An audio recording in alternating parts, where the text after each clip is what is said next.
We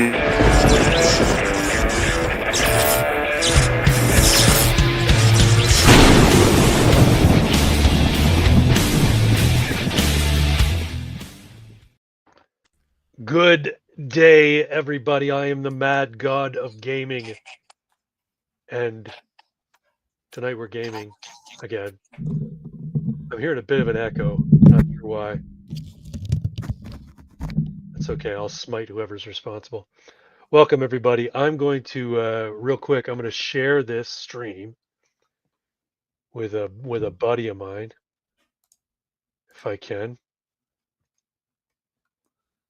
I don't know if I can, but we'll see. Yep, there we go. Let me share this because I'll know he'll want to watch tonight. Let me see if I can get here. Bear with us, folks. It's the second live stream. Welcome, everyone. We are playing Four Color Concepts again tonight, and I hope y'all enjoy it. Where are we here? Okay, folks. So with me tonight is once again the ineffable Irving Twin playing Edwin Priest the Templar, and Mr. Pox Toxic, who is playing Mr. Rot. And I am, of course, the Mad God of Games, and you all are here to watch us play another game of Four Color Concepts, which is it's a rules light RPG, tabletop RPG that is in beta testing. We're play testing it right now. Oh, you changed your avatar there. I like it. I like it. You look like a doctor. You look like a Doctors Without Borders. What happened to the other one? Didn't you have a different one up? Yeah, that was one that I had made with the AI, but now I've got all these Hero Forge ones, and Right. I can get some cool, what do you call it? Cool poses out of them. There you go. Yeah. So Hero Forge is a cool little tool you can make heroes with. This is the Templar, which is Irving Twin's character. Just to bring you all up to speed, this is we're playing this rules light tabletop RPG, superhero RPG. Pox, are you listening to me on a regular speaker or your phone or whatever? Yeah, I'm on my phone. That's I'll just mute when I'm not speaking if you're getting an echo from it. Is it coming Okay, through on the stream that way? I can Yeah. hear it in my headset, so I'm assuming everybody else can hear it as well. So this is the Templar. Well, fuck This is you, everybody.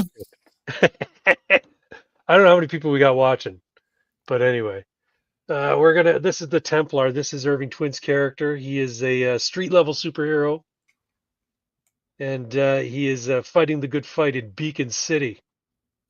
And Pox, I know you came up with a quick and dirty character, but I was messing around before the live stream started. So let me share you mine.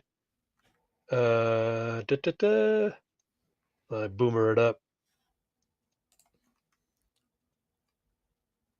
And I don't know what you're gonna think of it, but he's very much less costume like and more street level guy like. He's got bone daggers because he pulls bones out of his skin. That's where the scars are from. He's got scars on his hands and arms because he pulls bones out of his body. Yeah, when I was messing around with it, I saw those, but they're not quite what I had in my head when I see them. Yeah, I know. You're thinking like you're pulling out like a forearm bone or a shin bone or whatever. Yeah. And instead of giving comes down to a point, so it doesn't look like a knife. It looks just like a sharpened bone. You know what I mean? Bone. Yeah, they don't. Yeah, quite it comes have to that. just a point, no like edge to it. Yeah, no, I hear you. And I gave him like a black eye, which allows him to see in the Shadowverse when he does his shadow stepping. And he's wearing like just a t-shirt and a sleeveless hoodie, as well as this black cape, which he uses to help shadow step. I gave him red athletic shoes because why not? See, the cape is too much of a ripoff of Cloak from Cloak and Dagger, though. That's the problem. Well, yeah, but Cloak had a very unique design in that he was just a face, and then black cloak with like a blue outer cloak. So this guy is He kind of looks, yeah. I think he's distinct enough from Cloak that no one's going to confuse him for being Cloak. He's Mr. Rot. When he touches you, you start disintegrating, and your organic cells start breaking down. Anyway, I was just like, it's cool. It's not gritty enough. It's not juggalo enough. Saying. I hear you. I hear you. I know you like the juggalos. This is your pose of the Templar in his prayer pose. I'm working on it. I got to retwist them. That's okay. I'm gonna share something else real quick before we get started. I've been working on the hold on. I've been working on the 4-Color Concepts rulebook a little bit.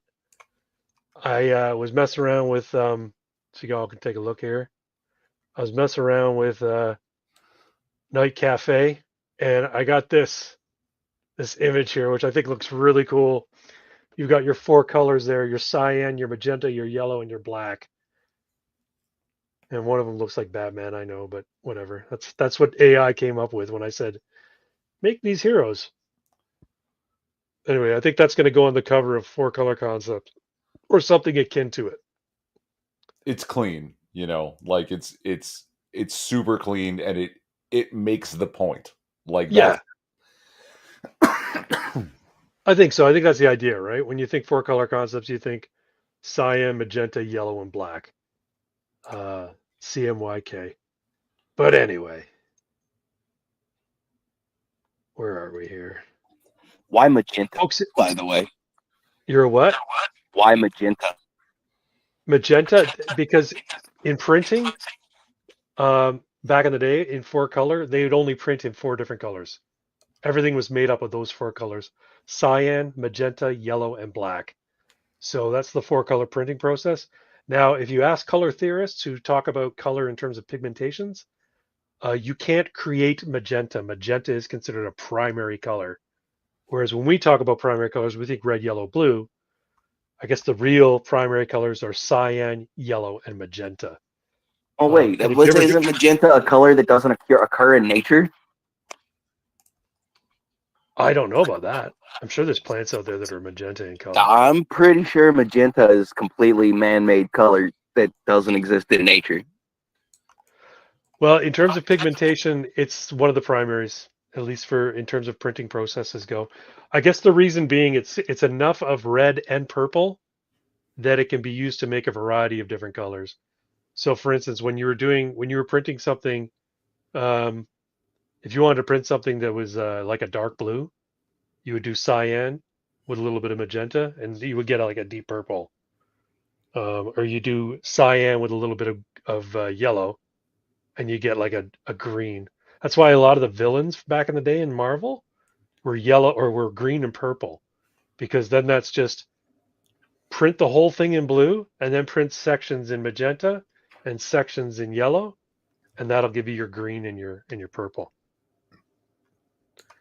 So yeah, there you go. Like Hulk is 3 color passes when they're printing out plus the black outline, right? Anyway, a little bit of color theory for everybody, but 4-Color Concepts also speaks to the notion of the 4-color printing process that was prevalent in the the Silver Age of comics, and that's what this game is meant to be derived from. The Silver Age, the very larger than life superheroing that was going on at the time. Outlandish costumes, ridiculous over the top villains, that kind of stuff. We got anybody there in the chat? I'm going to share the referral link so you guys get money and I get money. Give me money. Give me money. Get Craig money. Okay, give me money. Anyway, folks, so yeah, we're going to play another round of 4-Color Concepts tonight. We're going to pick up where we left off in the last issue of the Beacon City Bastards. The Templar and Mr. Rot saved a group of people from some clandestine lab where they're performing genetic experimentation and biological warfare experimentation on these people. One of whom was a superhero called the Silver Star, and he is a member of the premier superhero team in Beacon City called the Guard. And he assured Templar and Mr. Roth that he was going to have all the Guard's resources look into what happened, how these people were able to get away with what they were doing, and basically try and bring them to justice. You get the impression, though, from Silver Star that he was impressed with your work. He was appreciative of your efforts to save them, and you're basically on the radar of the Guard. And just to reiterate, the Guard, like I said, is premier superhero team in Beacon City. Their roster numbers in the dozens, and there's constantly members that are like basically being kicked out, dying in the line of duty, or moving off to start their own comic book somewhere. So so you guys may have an in with getting in with the Guard, and from what you understand, the Guard has an incredible amount of resources at their disposal. They work closely with the government while they're not necessarily deputized by the police and the authorities. They're given a bit of a wide berth and wide operating latitude because they generally do good work, and they've on a number of occasions saved Beacon City from some larger threat that regular police and regular National Guard might not be able to deal with. Make sense? Yes. Cool. So it's been a few weeks. Let's say it's been a week since the last adventure, because it's about a week ago we did it. So it's been about a week. You guys have been continuing on with your superheroing. Your name is getting out there. People are hearing about you, especially in the homeless community, because Mr. Pox, or Mr. Rod, I should say, and Templar, you managed to save Roberta from probably a fate worse than death. And the word has spread that you guys are true heroes of the city. You truly helped the people who everybody just sort of overlooks and forgets about. The homeless love us. The homeless do love you, and it That's probably has right. to do with it has to do with the fact that you basically down there in the trenches with them. You don't live in some fancy penthouse apartment somewhere. As last I checked, you're both you're one up from being homeless if you're not homeless yourself. For instance, Edwin Priest, he's not gainfully employed on a regular basis.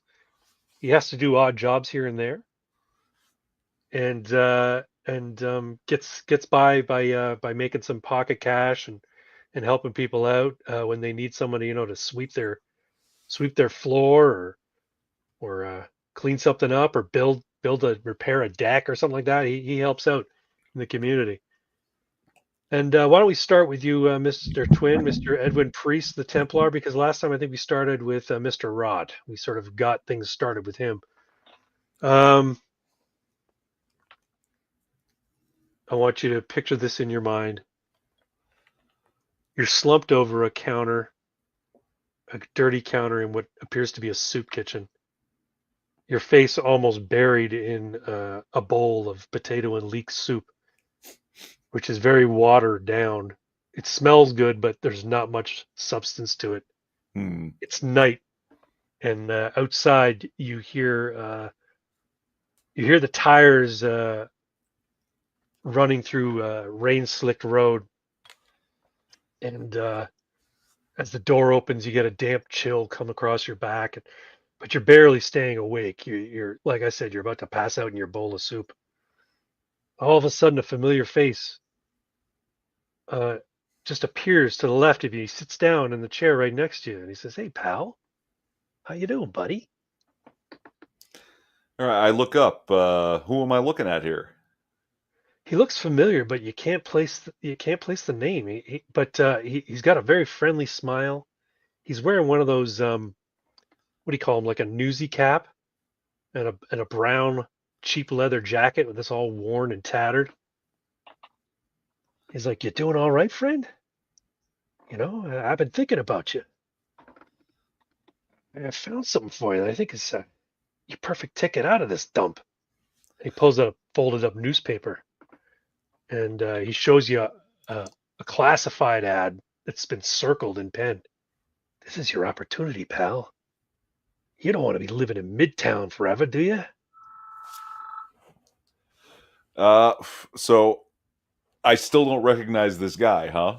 No, but you get the impression that he knows you obviously, and he seems to be looking out for your welfare.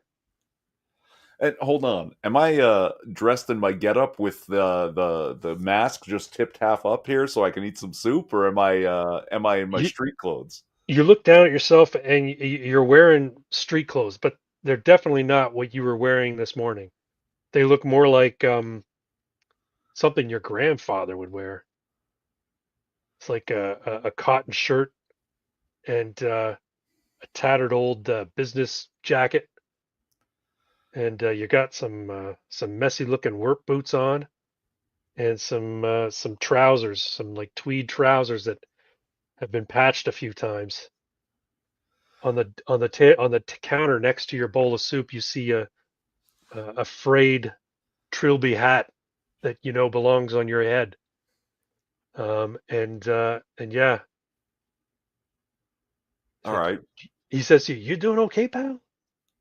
Uh, and I guess I mumble something along the lines of, I'm not really sure, as I take the newspaper that he's offering me and ignore the classified ad for a minute Uh-huh. and check the date. So you look at the date and you're trying to make out get some suss out what's going on here, where you are, when you are, that kind of stuff. You're not sure. You can't seem to piece things together. It's almost like you're reading a bowl of alphabets or alphagetti. You can't quite get the words together, but you definitely see that the year begins in 19 something. And you don't. You think it's Wednesday? No, maybe it's Thursday. Is it Tuesday? You can't quite see. You can't quite make it out. It's like your eyes are playing tricks on you. And when you look back over at the classified ad, you can't even make out an address. You know there's an address there. You know there's a couple of numbers. It's a 4 number address, but the street is like a jumble of letters. And all you see, the only word that pops out to you says Uptown. He slides a Uptown. nickel. He slides a nickel across the counter to you. Says, "Get on the trolley, pal. Take the Uptown trolley. Go up there. You answer that ad. You put on your biggest smile. You get that job, and you get the hell out of Midtown. You can't be here forever."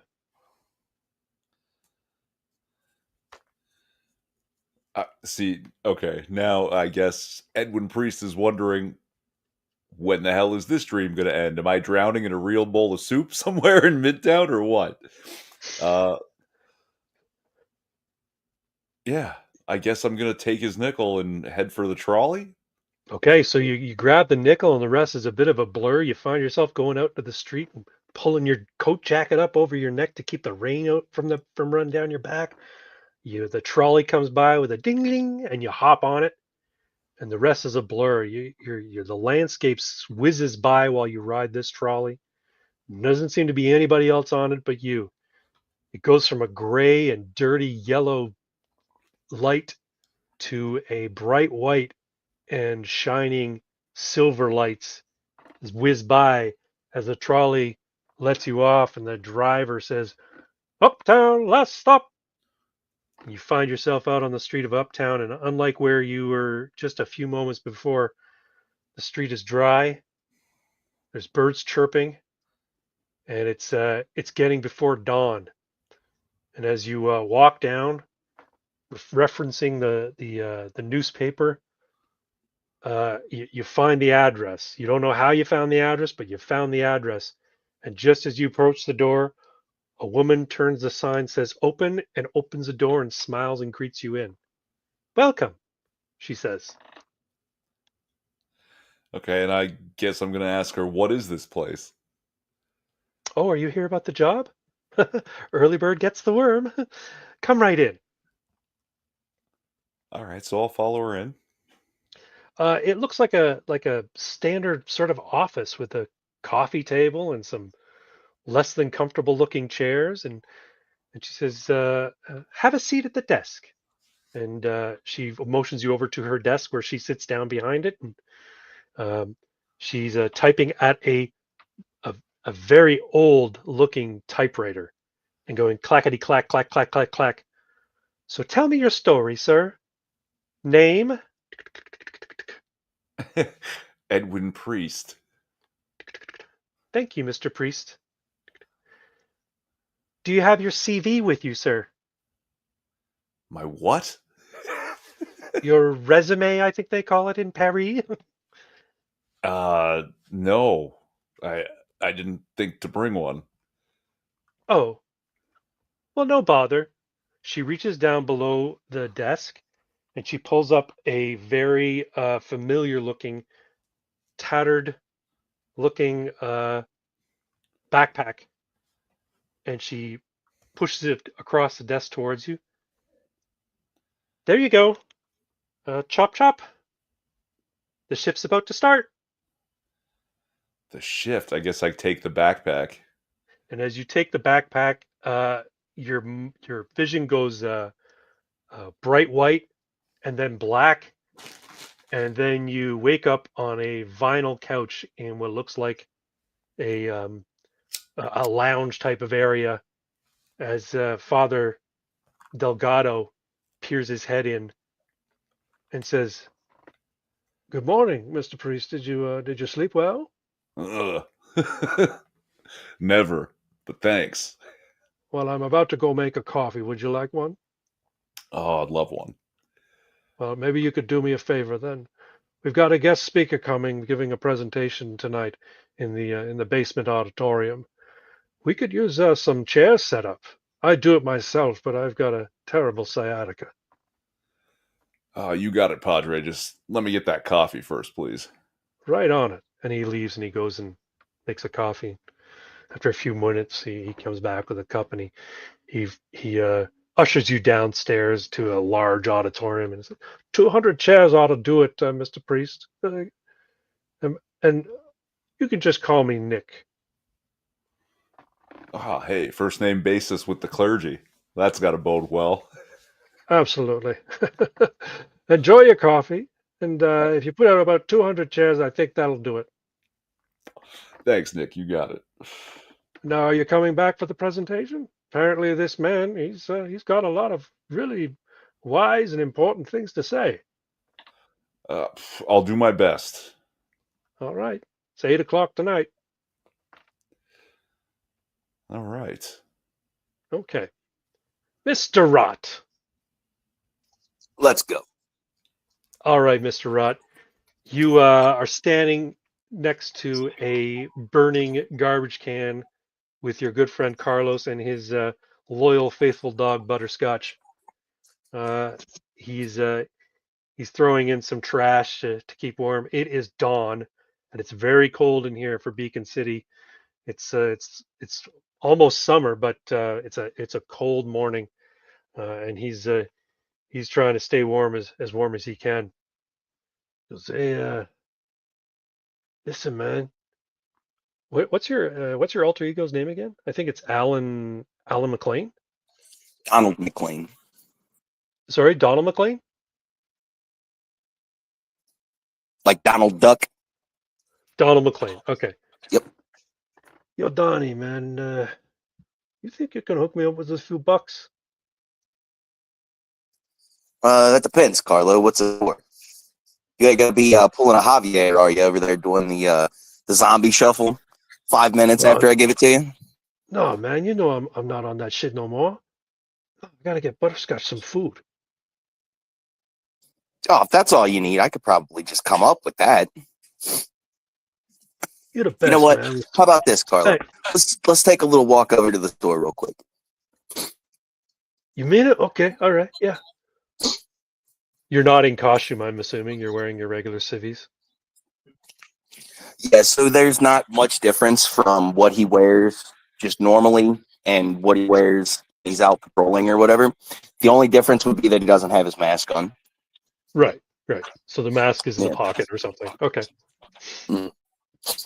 All right, so you guys make your way down to a local bodega where they sell some Purina dog chow. and you Check the drop a place few out. bucks. Yeah, Oh, okay, yeah. yeah. He's just gonna check the place out, see who's working, if it's anybody he knows. You don't recognize the guy behind the counter. So he's just gonna make his way to the. Come on, Carlos. Let's go see what we can rummage up for. What did we say the dog's name was again? Butterscotch. Butterscotch is what it was. Let's see what we can find for old Butterscotch in here. And he's gonna making his way. He goes right past the dog food, and he starts making Yeah. his way back to like the deli freezer Cool. or the deli fridge or whatever. And he starts rummaging around in there, looking at like lunch meat and like chicken and whatever meats they might have had. They might have floating around. Right. Okay, cool. Un momento. Derailed your plan, didn't I? No. I'm just getting up the dice rolling. I should set you guys the link. I think you guys are part of it though. I think Yeah, it's but the it's same. all fucking on my end because of my phone. Remember? So, Oh, right. So I'll be rolling for you there, Mr. Pox. I'm gonna share it with you guys in the private chat here in StreamYard. If you want to get in there. All right. So yeah, you find some. So you're looking for like bologna and some mortadella and stuff like that. It's not just a matter of getting puppy chow. You want to get some good stuff. oh yeah. So Okay. he's thinking he's planning on grabbing like more than Carlos is expecting. So Yeah. if he can Okay. find anything worth buying. Yeah. So you check your funds. You've got about $40 in your pocket.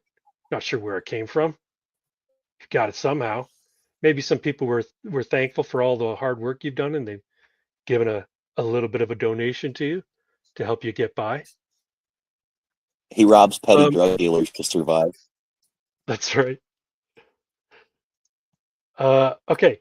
As you're going through the cold storage area, you hear a thump from behind the fridge, and then after a moment, you hear a thump again. So the first thump, he kind of like jerks his head back, like, "What is that?" He looks around behind him, seeing maybe something was going on in the store. The second one though, he kind of steps back and he looks at Carlo and he goes, "Carlo, I don't think we can get anything here. The fridge is haunted. Maybe it was the monkeys." And he's kind of in his head thinking, "Did they get the fridge from the lab? No. This doesn't look right. This is not even the same thing." And then you hear a grunt and a bit of a moan coming from the back room somewhere.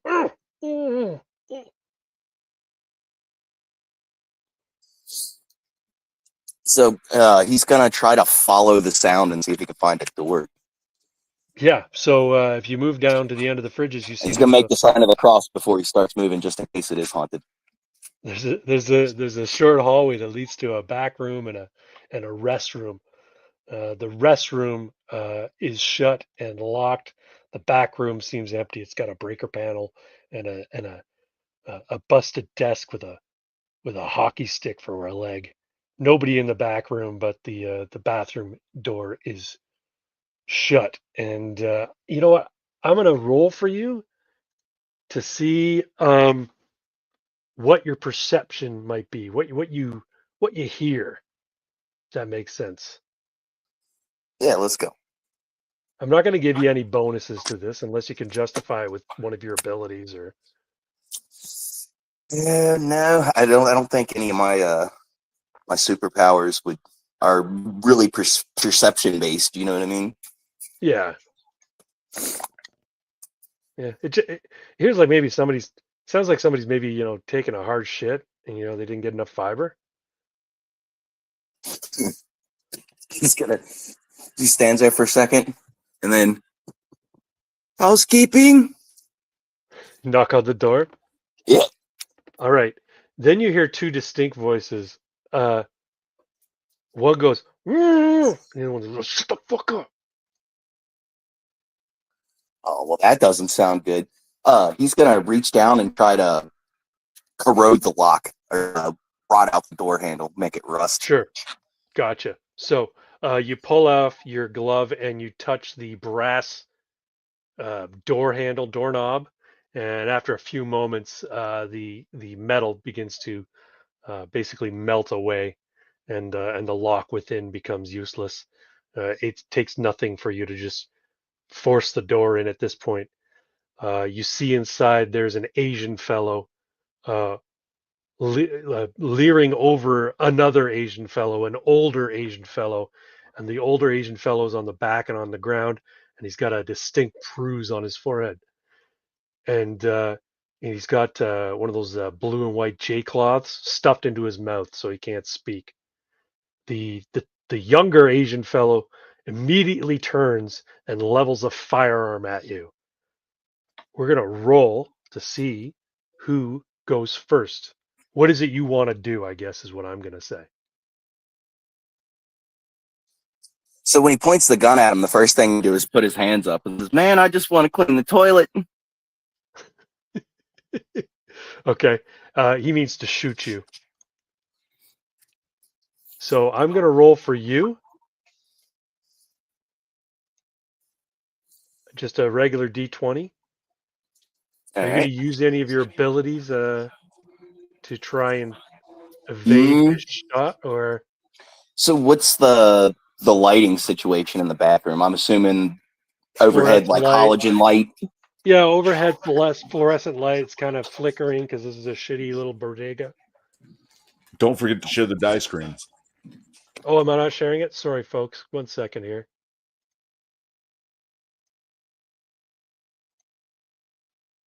I don't know how many people we got watching, but there's a couple. I'm going to roll for him. Regular straight up D20. No bonuses. And you're going to roll to see who reacts first. He got an 11. I'll roll for you. You got a 1. So he goes first, and he pulls the trigger of his Glock 19 and fires a bullet at you. DC against you because you're a superhero is 15. Yeah, he's getting the drop on you basically. So I'm gonna roll for him. He's got nothing. A 3. The shot goes wide and hits a stack of pop cans or cases of pop behind you, and Coca-Cola starts spraying all over the hallway. And what do you want to do there, Mr. Rott? So as soon as the shot goes off, he's gonna as soon as it goes off and he realizes he's not hit, he's gonna reach out and try to grab the gun and take it from him. Okay. And then if he manages to get a hold of it, I want to crack this dude in the skull with it, like right upside the head, just pistol whip the shit out of him. You're gonna pistol whip him with the flat of the thing. Okay, got it. So you grab the gun. I'm gonna make you roll for it, but it's a simple DC 11. And do you want? Well, we'll see how it results, and then you can decide whether or not you want to spend any pool dice. 19, easy hit. You grab it in one fluid motion. Carlos is standing at the back, avoiding any violence, but he sees your moves, and he's like, "Whoa!" And you grab the Glock from him, wrest it out of his hand, and then you smash him in the forehead and the nose, bridge of the nose, with the flat of the slide, and he just crumples to the floor, blood squirting down his face. And then he holds up his hands like, "No more, no more."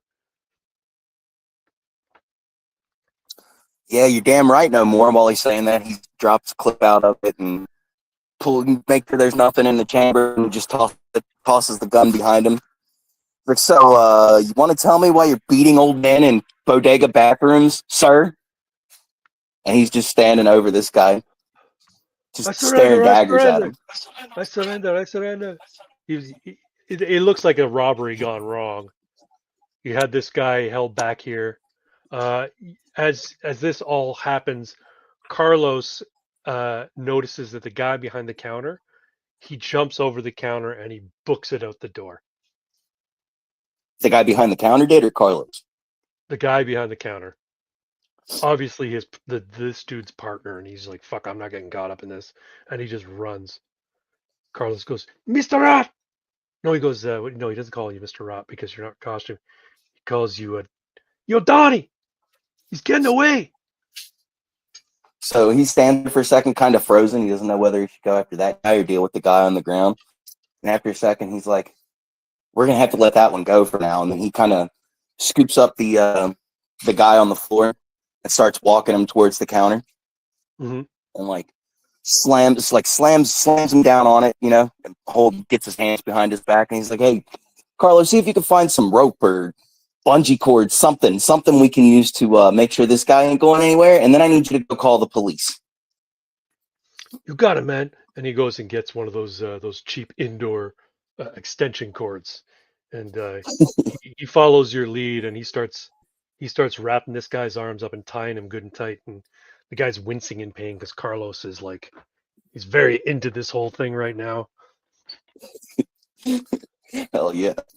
And the old Asian man gets up, doesn't speak very good English, but he realizes that you basically saved his business and possibly saved his life, and he's very, very respectfully bowing and thanking you for your good deed.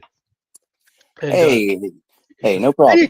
Anything you two want, you have on me, on the house. You save my store. These guys hit us 3 times already. Do you happen to know where they're operating out of? Is this some kind of, or is this like are we dealing with a Yakuza situation here? No, you just punk. He's just punk from Chinatown. You hear that, punk from Chinatown? And he's gonna kick him in the ass one good time. Yeah, I kick him good. Kick him good. Unga, do hype. And then, well, you said anything, right? Anything we want? No, it's on me. I pay it. You take it. Well, how about this? And he's gonna point out the window out the front door to where Butterscotch is. See that little mutt sitting out there waiting for us to come back out? Yeah, and the guy goes, "Oh yeah. Nice." So, me and my friend here, we live just a couple blocks away. Not in the best area, but how about as a compensation, my buddy here comes in with his friend, the little doggy out there. His name's Butterscotch. Sweet little pup. They come by, maybe you throw Butterscotch a couple pieces of bologna, some ham, something, you know what I'm saying? And we'll keep an eye on the place. We'll make sure if anybody comes by, Carlo, get a hold of me and I can come deal with it. Thank you very much. May your ancestors smile upon you.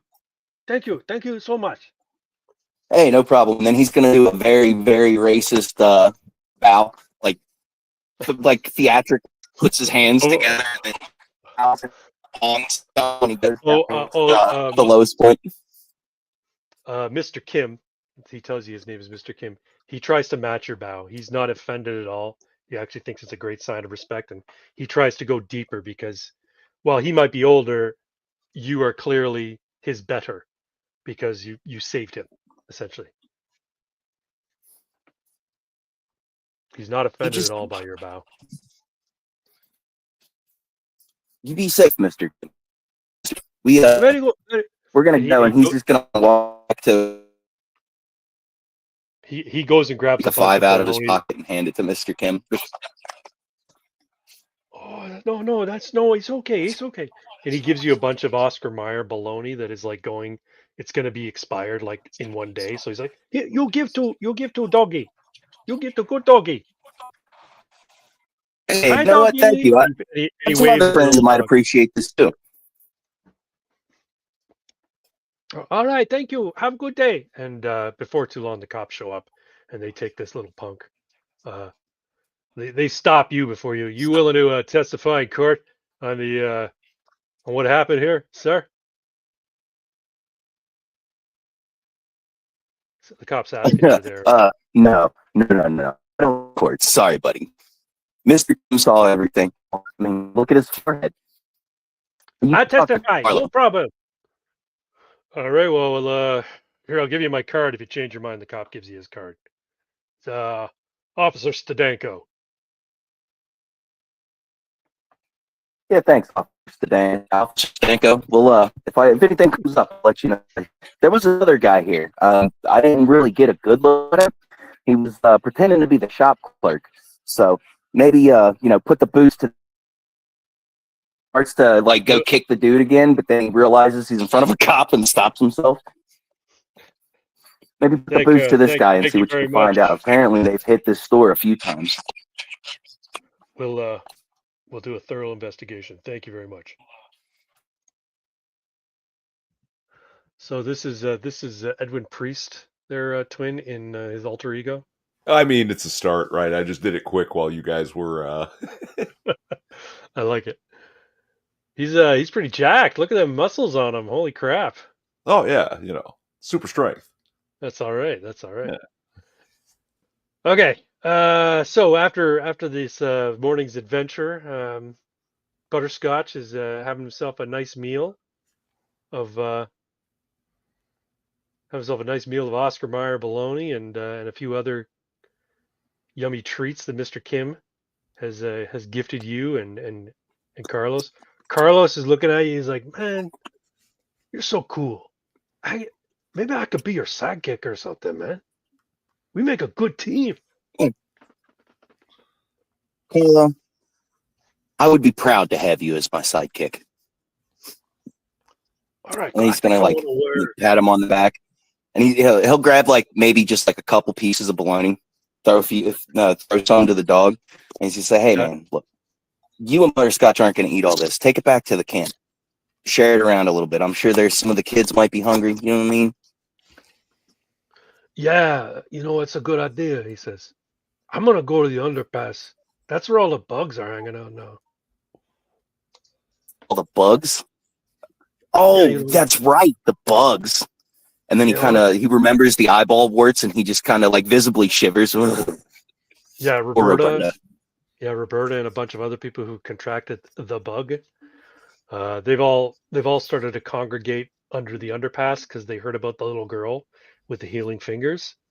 And while she can't heal them of their mutation, she can heal them of other things like, drug addiction, any other ailments they might have, that kind of stuff. So everybody's sort of hanging around there, and it's become kind of a mecca for the lowest of the low, the people who have the bug, the people who are in really rough shape.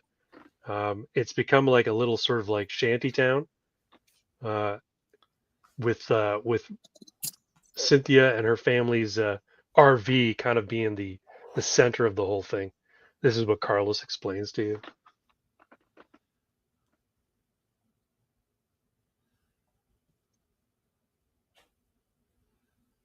Oh, is his mic off? Yeah, his mic's off. I don't know if he's trying to say something or he's just waiting for me to keep going. He might be in the middle of something. Let's go back to you there, Mr. Templar. So after a few hours of putting some chairs out in the basement auditorium of St. Timothy's Church at the request of Father Delgado. Sorry, Pox, I'm back on Twin because you were MIA for a second. Is that okay? You're good. Can you hear me now? Am I coming through? Yeah, you're coming through. Okay, cool. Yeah. You can go ahead and jump back to Twin. All right. Yeah, I don't want to keep you guys anyone hanging for too long. So after you finish putting out the chairs, it takes you no time at all because, well, you've got superhuman endurance and strength. So you get these chairs out, laid out pretty quickly. And Father Delgado, that's his name, right? Father Delgado? What I call him? So, Nick. Yeah, Nick comes down. He's like, good work, Mr. Priest. Thank you. Edwin, I'll call you Edwin then. That's fine. So, I want you to meet someone, Edwin. He's our guest speaker tonight. He's come in just to make sure arrangements are being made. And this man comes in a very nice suit. He's tall, athletic, and he's wearing mirrored sunglasses. And he says, "This is George Deacon, and he's going to be making a speech tonight. I think it'd be wise for you to show up. He's going to be speaking on serving the community and serving God. I offer him a hand while looking him up and down and not hiding that I think this is a very strange dress for a church and a speaker in a church. Yeah. So he takes your hand and you look him in the face, and while you can't see his eyes, you notice immediately this is a very handsome man. Like just empirically speaking, you're not gay. You're not the least bit gay, but empirically speaking, this guy has got like the chiseled features of a handsome fellow. Sure. Yeah. And he goes, "It's a pleasure to meet you, Edwin." You said, right? Yeah, Edwin. All right. And Oh, you, and fe- I as already soon as forgot his name, but that's me. Edwin didn't forget. I did. George, George. George Deacon. And as soon as you hear him say his name, you feel this sort of familiarity, this sort of like this strange feeling, almost like the feeling the first time you looked inside your knapsack or your backpack and saw the helmet and the leather coat. Cool. Yeah, you got a strange feeling about this Mr. Deacon fellow. He says, "I hope you can make it to tonight's presentation. I think you'd benefit from it a lot." I told Nick I'd try. We'll see. I'll have to see if anything comes up because I am thinking about it's Beacon City in Midtown. I may be busy. We'll see. Yeah, yeah, I understand. We all have our own responsibilities, but maybe if I don't see you tonight, we can connect at some point in the future. Well, Nick knows where I sleep. That's right. I'll make up your bed for you, Edwin, and we'll see you tonight at some point, I suppose. And he leaves you to it. You're done doing the chores that Nick asked you to do, and him and George Deacon have a few more things to talk about. They continue their conversation, and you take that as your cue to get the hell out of here. Right. Okay, Yeah, I'm gonna go look for Rod, I guess. sure. So it's daytime. It's now mid-morning. Um, Actually closer to late morning because it took you an hour or so to put the chairs out. Um, and you check the old stomping grounds. You find your good friend and fellow crime fighter, Mr. Rott, in his alter ego as Donald McLean. He's hanging out with his friends in the sort of the hangout area where all the homeless and downtrodden sort of congregate. And he and Carlos, they seem to be getting ready to go somewhere. Um, but yeah, who's to say? We got Six here saying, swinging by to say hi. Good to see you, Six. Thanks for popping in. Stick around for a while and listen to some awesome tabletop RPG gaming for this superhero light RPG called Four Color Concepts. So you guys come upon each other. What is it you guys want to do? I don't want to railroad. You decide what you want to do. Oh, I guess we're in street clothes. All right. So I'm just gonna say, hey, Donald, offer hand. Offer He's hand, gonna like shake his hand, kind of. Yeah, offer a hand for shaking. Yeah. he's gonna check and make sure his gloves are on, and he's gonna reach over and shake his hand. How you doing, Edwin? Oh, living the dream, buddy. Living the dream. Yep. So, what you seen this? And he kind of like gestures around at the. They're in the underpass, right, where Cynthia's set up. Yeah. If you guys you head towards the underpass, maybe you guys meet up just as you're arriving at the underpass. So Cynthia and her family, let's call them the Hawkins, Cynthia Hawkins and Mr. and Mrs. Hawkins. They're sort of like the central feature of this new community that's popped up, which is called Bugtown, is what the locals are calling it, and the police have begun calling it, because there's a little concern when a number of freaks start hanging out together in large groups, that there's going to be some trouble, especially when they're of the um, less wealthy variety. A lot of times, trouble follows people who are down on their luck, or living on the fringes of polite society. So there's a bit of a mystique and kind of a bit of stigma associated with this little area called Bugtown. You see a number of people who have clearly suffered the ravages of the bug virus. They have odd mutations. Um, Cynthia is outside playing in front of her camper. She's got a one of those toy basketballs, not a real basketball. She's got one of those toy basketballs. She's bouncing in a damp spot of the broken up tarmac. And as soon as she sees you, I guess she doesn't know your alter egos, does she? She doesn't. She doesn't pay much mind because she only knows you guys in costume. So he's gonna stand there and kind of gesture around. He's like, "Can you believe how quick this came about?" Yeah, this is getting out of hand. I thought the guard was on top of this. Well, I mean, what's there to be on top of? This is great. She's making sure everybody's well. She's curing flus and all kinds of stuff, man. You know, she's curing the addicts. You know how many drug dealers I've chased off because they were pissed that their customers aren't coming back? It's insane. Well, I mean, that's a nice side effect, but I mean, these people are all fucking mutated in pretty horrifying ways, some of them. Hey, you look for the silver linings where you can find them, right? My concern is I don't know how much you know about Dope Boys, Ed, but they aren't going to like this. If they find out, there could be some serious shit going on down here. Oh, so what do you want to do about it? He just kind of sighs real big and runs his hands through his hair. He's like, I have no idea. We can't be everywhere at once. Before too long, you see a couple of people who are suffering from the bug virus begin to take notice of you.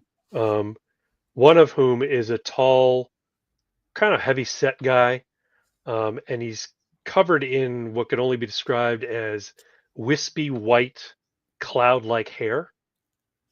And he's sort of motioning to one of his fellows, and this is a guy who looks like he's wearing blue jeans and biker boots, but no shirt. But it looks like his upper body and his hair have been dipped in oil or tar or something. So think of it this way: you can only make out his face, and even on his face, he's got a couple blotches, like little drops of black substance. But his entire upper body is just covered in this shiny black substance, and his hair is like slicked back with like axle grease in it. And they're kind of looking at you, eyeing you, but they're not making any movement towards you just yet. They're just kind of watching you, making sure you don't cause any trouble. So Mr. Rat's going to put his hand under his chin and do the little rascals wave at him when he notices them staring at him. They look at each other, and they look at you, and they start to slowly walk towards you. And they get within about 10 feet of you and says, "Help you two with anything?" This is the black guy, the black greasy guy.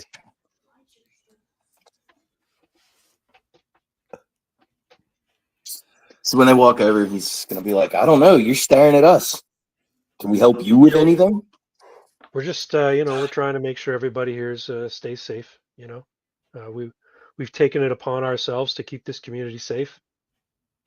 There's a lot of people here who've had a really hard time, and quite frankly, we don't want a lot of, looky-loos coming around, for lack of a better term. And then the guy with the white fur goes, "Looky-loos? Did you just say looky-loos?" He says, "Shut up, man." Yeah, I'm with him. Looky-loos? What is this? What are we in the early 1900s? Okay, Look. voyeurs. I don't know. You gonna put something on your blog or your social media or what? What are you doing here? What business do you have here? No, my friend Rot, my friend here. I don't call him Rot. That's terrible. No, because he's still in his My friend here is of a similar mind of helping out, looking out, making sure everyone's safe, and we were just curious, if there's anything maybe we could do. Maybe if you have any information, we could help out a little bit. information. But I don't know. We could Like, use some money. This place needs money. People need food and shelter. We're trying to build them places to sleep and live, but not a Hey, lot I of got you resources. covered for food for at least a meal, and he kind of motions for Carlo to come over with the bag. Oh of yeah, yeah. bologna he got. He brings over a couple of shopping bags full of like bologna and mortadella and some Black Forest ham and stuff like that. Stuff that Mr. Kim gave over. And the guy with the white furry body looks in the bag and he looks up at you guys and he looks over to his friend covered in black goo and he goes, "Thank you, thanks a lot." And they take it and they bring it over to like a cooler area where they got a bunch of different coolers stacked up and they got ice and cold drinks and stuff like that and they start putting it in there. And when an elderly lady sees that they're filling up the cooler with food, she comes over and she asks if she could have some. And the guy with the white fur says, "Yeah, of course, Mrs. Perkins, of course. Here, take as much as you need." And she said, "Oh, I don't need much." And she just grabs a few slices and puts it on some cheap Wonder Bread and makes herself a sandwich. And she shovels off away. You notice that she's got two what look to be sort of round, bumpy knobs coming out of her forehead, almost like the beginnings of goat horns or something along those lines. When Donald sees the goat horns, he winces, but he tries to not make it very obvious. All of these mutations really, really kind of gross him out, but he's trying not to be an asshole to the homeless people. Oh, I get it. And here's the thing: you look at this old lady, Mrs. Perkins. She doesn't look like the other homeless people. She looks like she was probably living in a nice nursing home or something, and no longer is because her clothes aren't ratty or dirty. But she clearly has nothing. probably thrown out for having the mutation. Very well could be.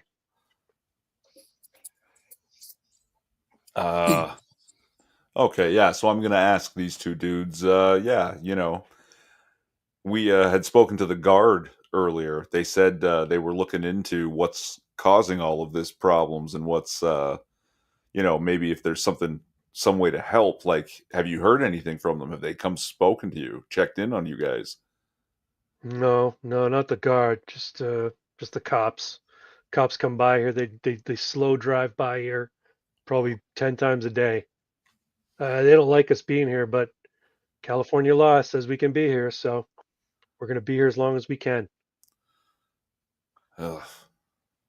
Well, hey, look here, and then he's like, he'll start patting himself down, trying to find the card that he got from Officer Stinko, and he hands the card, and he says, "Look, if any of them come over and they start giving you any trouble, call this guy, give him my name. He should help you out.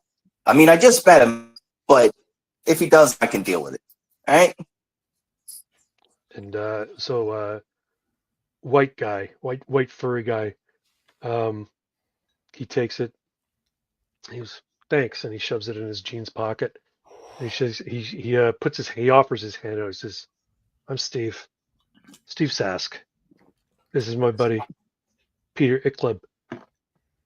Say hi, Pete." Donald McLean, and he fist bumps him. Even though, like, I imagine he's got like his hand out for a shake, and he just kind of reaches over and fist bumps the tips of his fingers. Yeah, that's cool. And goes, "Boop." And he doesn't. He's not offended by that. He's like, whatever. He knows some people aren't into the germs kind of thing. And the guy Peter Ikleb, he goes, "Call me Pitch." Pitch. Pitch. That's good. That's good. I'm Edwin. Hey, Edwin. Nice to meet you. And after a few moments of pleasantries, you hear the voice of Cynthia going, "Uh-oh." What's And uh-oh? she goes, "Jerk alert." And you see over near the entrance to the underpass community, you see a what looks to be like a news van coming up. Um California Cable 9 is here, and there's a black luxury sedan pulls up behind it, and a man in a very sharp dress suit comes out. He's kind of older. He's kind of frail looking, and he's got with him a couple of bodyguards, and he stands in front of the entrance to what's known as Bugtown, and Okay. he begins While this is speaking. going on though, while He this is begins going on, speaking to the reporter. He's not engaging with anybody here, but he just begins speaking with the reporter. okay. Here I nudge Rot, give him the look, and start trying to move into whatever crowd we might be able to slip away in. I don't want my face on television here, Fair enough. even in street clothes. And ask Pitch, what's this jerk alert? They've come around before? Yeah. This guy in particular, he's trying to get elected to office, and he's running on a campaign of get rid of the freaks. We're a public health threat, and we need to be dealt with humanely but completely. You know what I'm saying? So yeah, Like he's trying to some like sort of solution. maybe even a final solution. You know what I'm saying? And yeah, so he comes around here a couple times. He tries to get news to come out here and cover his rants, his xenophobic, disgusting, racist rants. He's speaking loudly so that the dude can hear him. His name's Cross. Eric Cross. Oh, missed opportunity. If only he was named Christopher. Christopher Cross? No. Yeah, Christopher He Cross. calls out, "Yo, fuck you, Cross." And Cross hears him, but acts like he doesn't. So sorry, after go he ahead. explains all that, when he hears the part about get rid of the freaks, you can see his his jaw tightens. He starts grinding his teeth a little bit. He listens to the rest of the explanation. He says, "Hold on a second." He's like, I'll be right back. Hey, Carlo, come over here and hang out with the boys for a second. And then what I want to do is I want to see if there's any good shadowy spots, and I want to try to shadow walk from wherever to underneath the news van. Okay. Yeah, you can find one easily enough. Yeah, for sure. Yeah, there's All right, There's a lot. There's like old rusted out Connex boxes. There's tents and that sort of thing. So you could find a dark spot to disappear into. Sure. Cool. So he he steps into the shadows and then pops out. He's laying like under the van, looking at the bottom of it.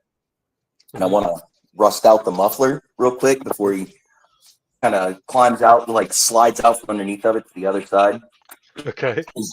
Is the door? Is it locked? Is it open? It's unlocked and open because the technicians and the camera people going in and out of it constantly. So he's just gonna kind of hang out and like whenever there's like a point when nobody's paying attention to him or if there's nobody around, I want to start like dotting out like the mirrors, and I want to make my way over to dude's car, and I want to is there anybody in his SUV? Oh, he's got like a sedan, like a Town car? like a Cadillac kind of thing. But there's a driver in there, yeah. All right. I figure out what's up here, and I start whispering curse words and fuck this guys at random people as I slowly walk through whoever's come around to watch. Okay. So trying to spread the notion. Try to rile them up, get some attention. Fuck this guy, what an asshole. Yeah, most of the people who are watching are members of the Bugtown. There is a small group of people who have sort of come around, but they look to be as though they're sort of bussed in, so to speak, by this would-be politician, this Eric Cross. You notice though that Pitch and what did I say the guy's name was? The furry guy? Phil?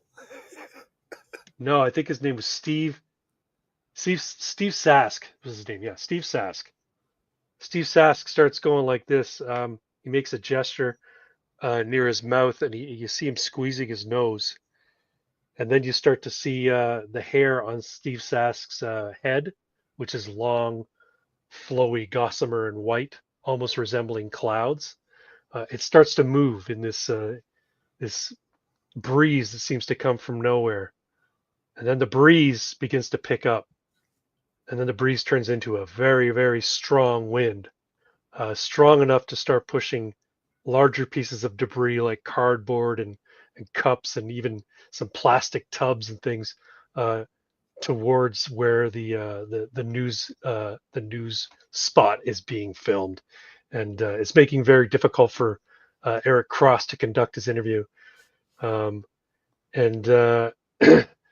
and you see Peter Ichtis or Pitch. He's just kind of smirking, and then before too long, it's like a gale force wind, and people who live in Bugtown, they've kind of learned now to hang on to something tight when the wind gets this high in the underpass, and then eventually the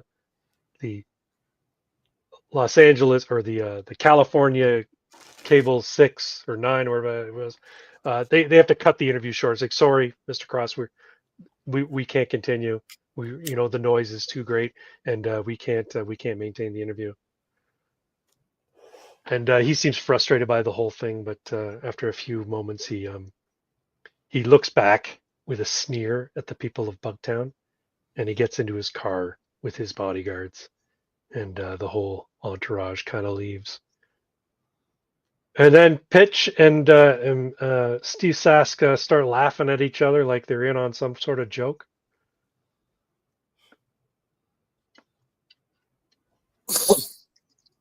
Rot's gonna shadow walk back to the spot that he left him at, and then he's just gonna walk back over. And man, they took off pretty quick. We were supposed to get windstorms today. What the hell was that? Like, oh, it's a weird wind tunnel effect thing here in this underpass.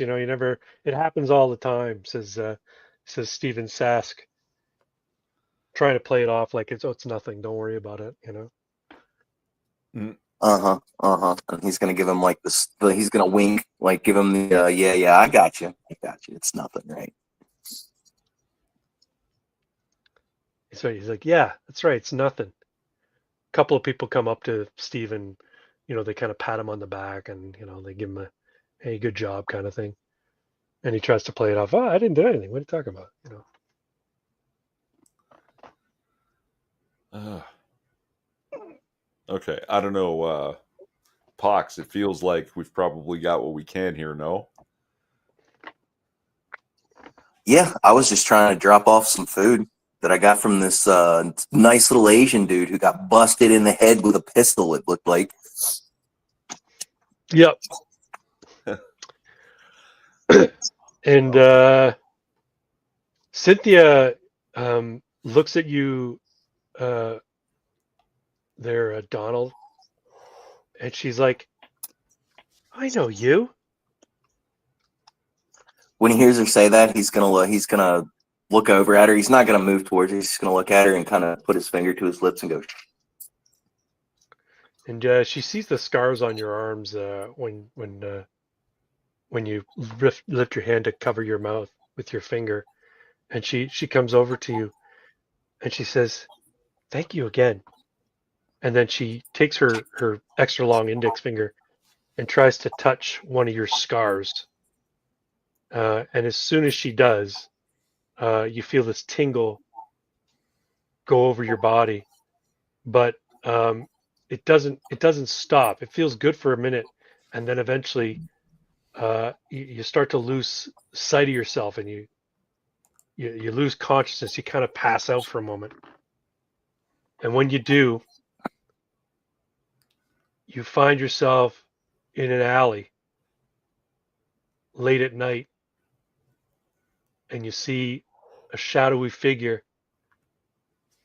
come upon you. You're in a bender. You're kind of out of it because you were on a bender. You took something, you drank something, but you're barely conscious and you can barely move. And this shadowy figure comes up and he reaches into his long coat and he pulls something up. Sorry, go What are ahead. you doing, Carlo? I don't know. Sorry. Cigarettes. I just And need a they- cigarette. He goes, "Shh, my friend." He says, "Shh, my friend." And he leans down and he pulls from inside of his coat. You catch the glint of streetlight on it. It's a piece. It's something made of glass, and he uncorks it, and it sounds like an actual cork coming out of a bottle. And he begins muttering something. in some- There's too much booze. Hey, Carlo, cigarette, not booze. No booze. He says, "Shh, silence." And he begins muttering something in some strange language that you don't quite you don't understand. It seems completely alien to you. And he begins pouring this liquid over you and in a circle around you. And the liquid seems to erupt in fire, but the fire is not hot, but it begins to envelop you, and it's a green flame. And the green flame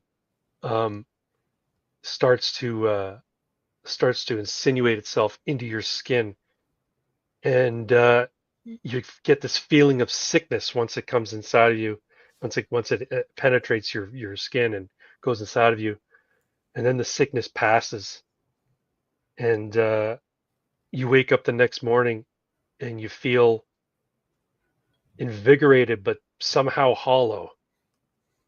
And at that point, you now remember since that night, you've had this same sort of feeling. You're full of energy, but there's something gone from you, or there's something that's replaced part of you, and you have no idea what it is.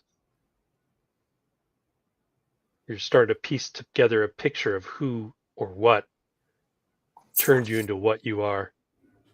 And you think that it wasn't just a scientific experiment or something like that. There was something sinister, something infernal about what happened to you that night. Spooky, scary. I love it. And then I love it. then you come to and you're in the underpass and Cynthia says, "Are you okay?" You kind of fell to your knees and lost consciousness for a second. "So I'm sorry, that's never happened before," she says. So when he wakes up, it's kind of sudden, and Yeah. I'm gonna say like the growths from when he's pulling out the bone knives or whatever. Yeah, They just start popping up all over his like arms, chest, and back, all the and bones. like they just start sprouting out, Okay. and it's just like a momentary loss of control of his powers. So there's like Right.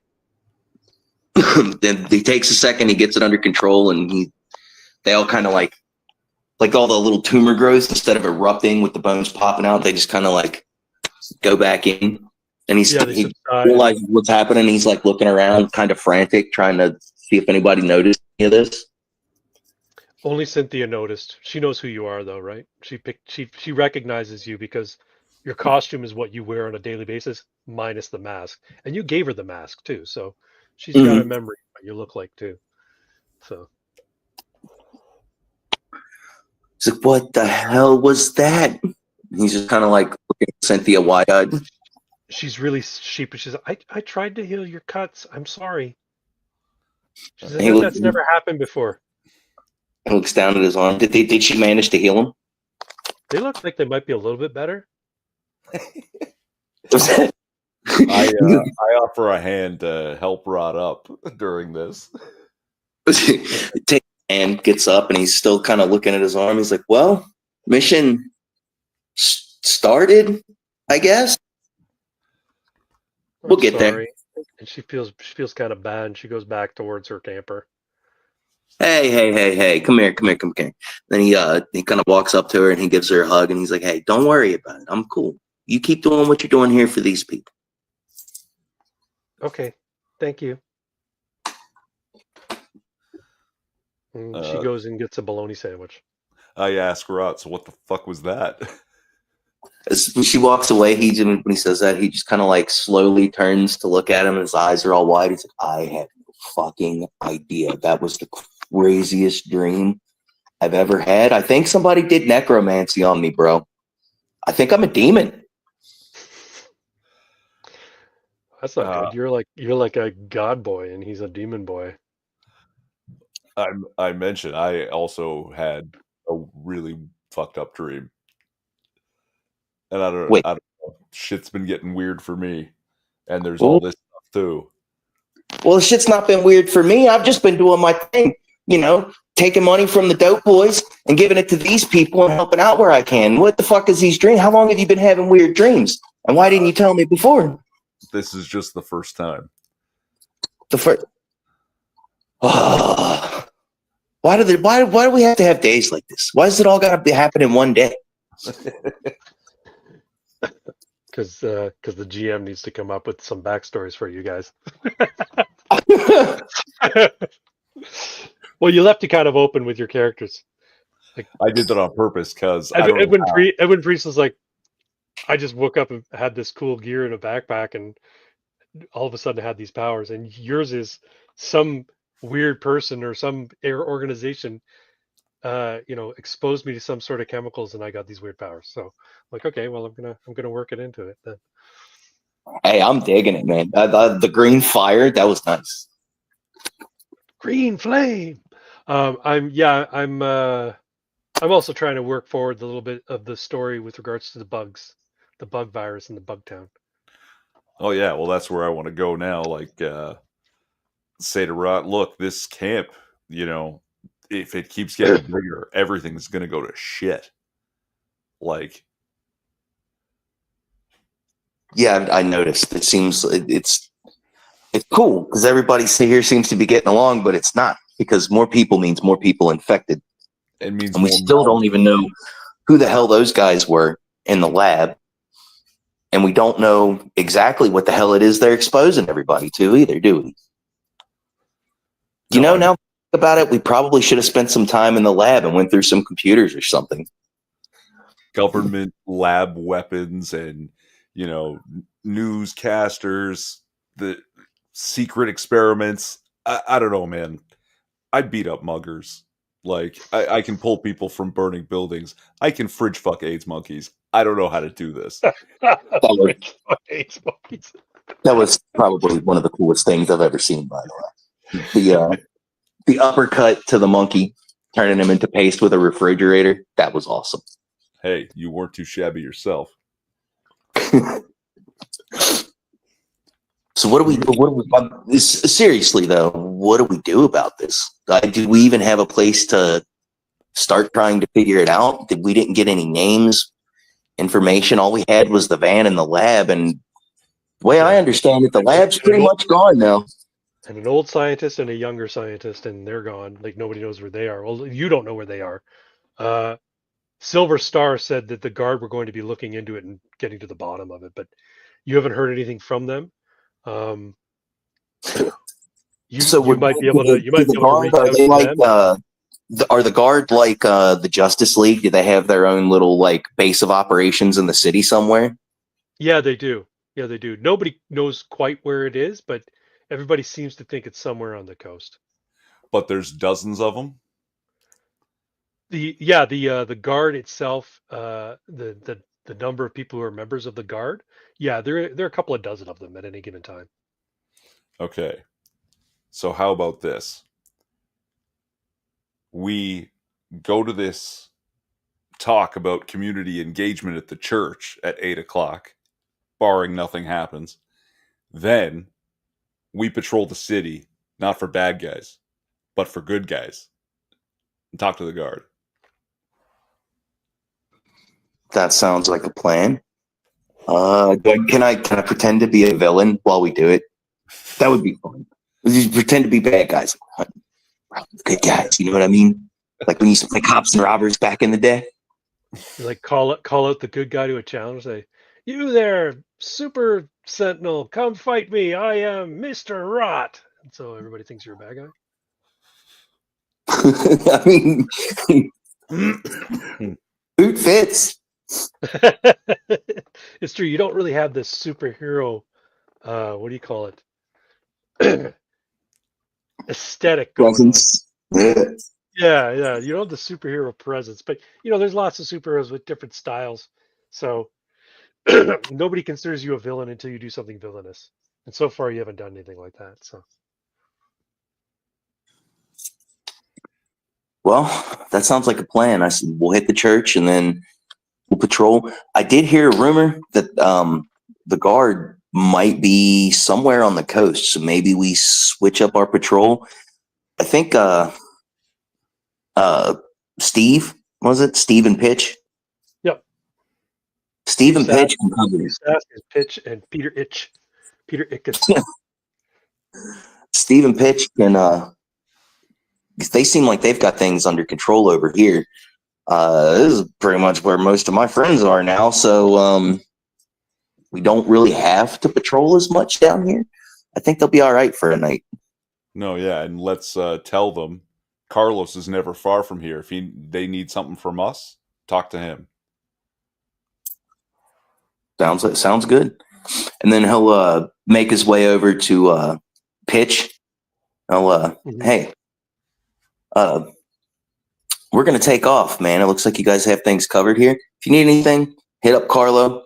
He can get a hold of me, and I don't know why you would need me, but if you do, hit me up. I know a few. You know what I'm saying? Sounds good. Thanks for the baloney. It's you guys are great. Hey, no problem, man. If I come up on anything else, I'll be sure to bring it down. And he puts out his hand for a fist bump.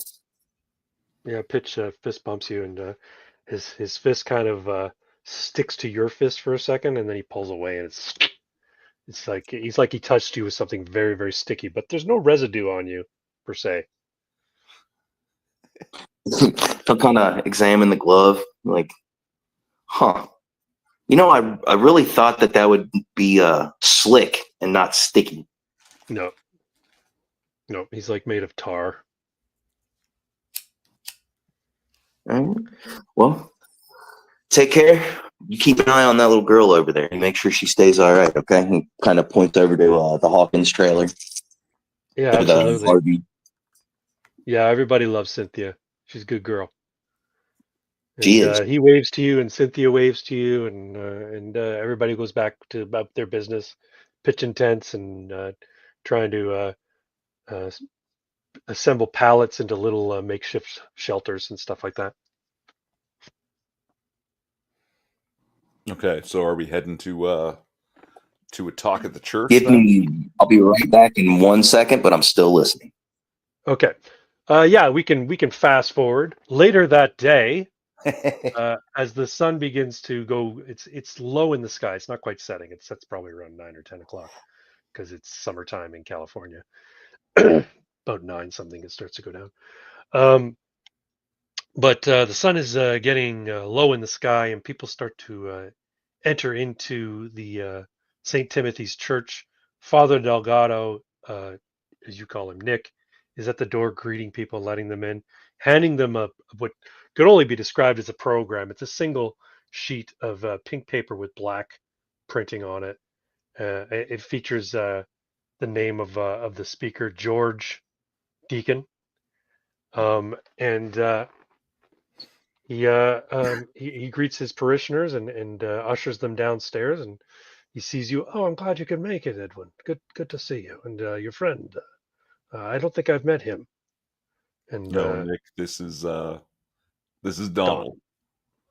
And Donald, I guess, shakes his hand or fist bumps him. And, nice to meet you, Padre. And yeah, he fist bumps the priest. Oh, please call me Nick. Any friend of Edwin's is a friend of mine. Come on in and make yourselves comfortable. He ushers you. He's got a couple of what do you call it, choir boys or whatever you want to call them. They kind of lead people downstairs. They're not in their choir boy uniform because it's not mass. This is the outside of regular mass event, so they're just sort of they're assistants in this case, and they're ushering people down to the basement auditorium, and everybody's sort of filing in and taking their seats. There's a big long table, one of those fold-up tables, along the west wall, and there's a coffee cups galore and a couple of big canisters of coffee. People are getting themselves some coffee and some cucumber sandwiches and stuff, and they're making their way to seats. There's a bit of a light, polite murmur going on as people are taking their seats and talking. And I get a coffee. Edwin you get loves coffee. all right. How about you there? What about you there, Donald? You want yourself a coffee? I'm gonna grab about like 3 or 4 of the cucumber sandwiches. All right, Just sounds like good. a ridiculous amount that's totally not appropriate. Right, and some people give you a bit of sideways looks, but nobody says anything judging you or anything like that. They're just kind of like, oh, he's must be very hungry, kind of thing, And you make your way, and then before too long, the hush comes over the crowd, and Father Delgado gets up on stage and approaches the mic and feeds back briefly, and he says, "Sorry about that, folks. I'd like to introduce you to a very special guest tonight, Mr. George Deacon. He's a motivational speaker and a man of God, and he'd like to extend to you his very profound philosophy for life in the church and outside of the church, and his beliefs about the afterlife. And I'd like you all to give a listen and give him a very warm welcome." And people start clapping, and George Deacon gets up to the stage, goes up to the podium, and he greets everybody. He's still wearing those mirrored sunglasses, but periodically he lowers them to make eye contact with people in the crowd. And you notice something, Edwin, when he does that, the people who he makes eye contact with, they start to beam back at him like he's the most amazing person they've ever laid eyes upon. And he does this periodically throughout his speech, and he essentially talks about the gist of it is over the course of the next 20-30 minutes, he talks about how important it is for to do unto others as you would have done unto you, the golden rule, as well as working for Christ through the church and through your community, acting as though Christ would, that kind of stuff. Very, very spiritual. He's not preachy. He doesn't quote scripture, but he just puts it in sort of like common, very layperson's speech, and is very impactful. It resonates. And it's not so much his voice, but whenever you catch a glimpse of him when he pulls his sunglasses away from his eyes, and you take a look at his eyes, even if he's not making eye contact with you, Edwin, you look at him and go, "My God, this is the most handsome man you have ever laid eyes upon." And same with you, Donald, Mr. Rott.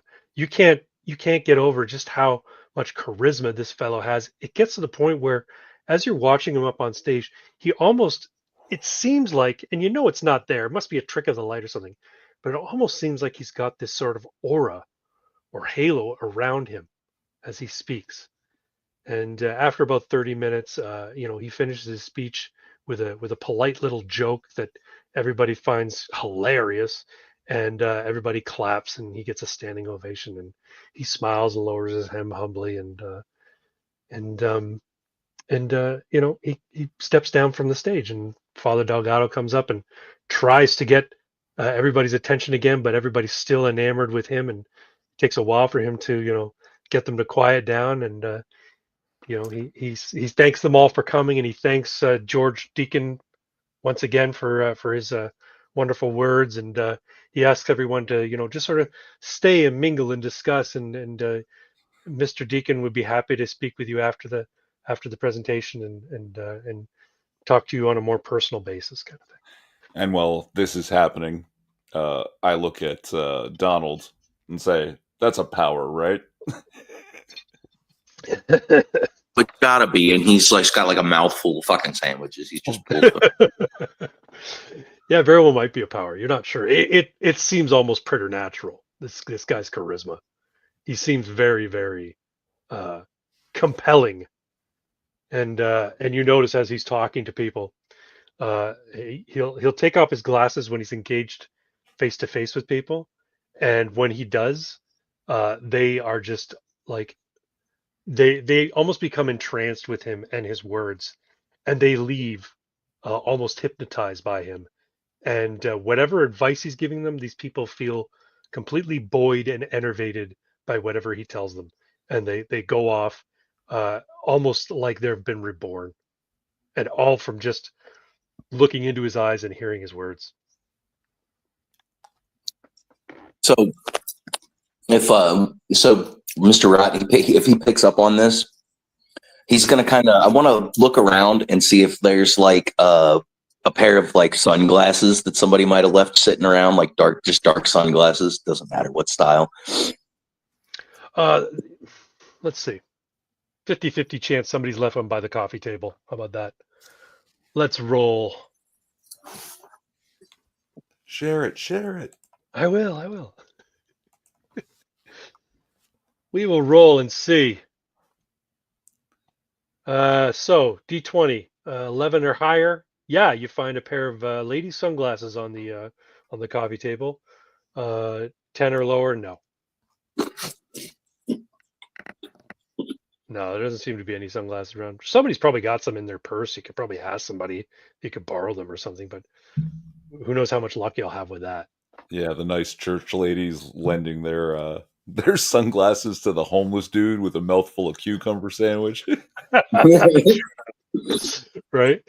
Anyway, yeah. So yeah. You want to go talk to them, their Pox, or you want to just mingle for a little bit and see how things progress? And I mentioned to Rott here, look, I had that really weird dream, and the very next thing that happened was I met this guy. So what, you want to go? I don't know if it's relevant. You want to go give him a little kissy poo on the cheek? We could talk to him if you want. I maybe don't look him in the eyes if you can avoid that. That's gonna be weird. I'll try that stare right in the middle of his forehead thing. You could try that. Just make sure he knows the rules. You know, no eye contact, no kissing on the mouth, right? He notices you, Edwin, and he smiles when he sees you, and he waves, and he's seems very interested in talking to you, if you'd be so inclined. All right. Well, I give Donald the nod, like, all right, let's go, and approach him, trying not to look him directly in the eye. Rod's doing the same thing. Donald's doing the same thing, but he's not trying to be. He's being very obvious about it. Like he's looking around, looking at the ceiling, looking down at his shoes. The nice thing, put you a little bit more at ease, is that George Deacon makes sure his glasses are securely fixed on his face when he speaks to you. He shakes your hand vigorously, Edwin. He says, "I'm glad you could make it. It's good to see you, Edwin. I'm glad you could make it. Welcome. I hope you enjoyed the presentation."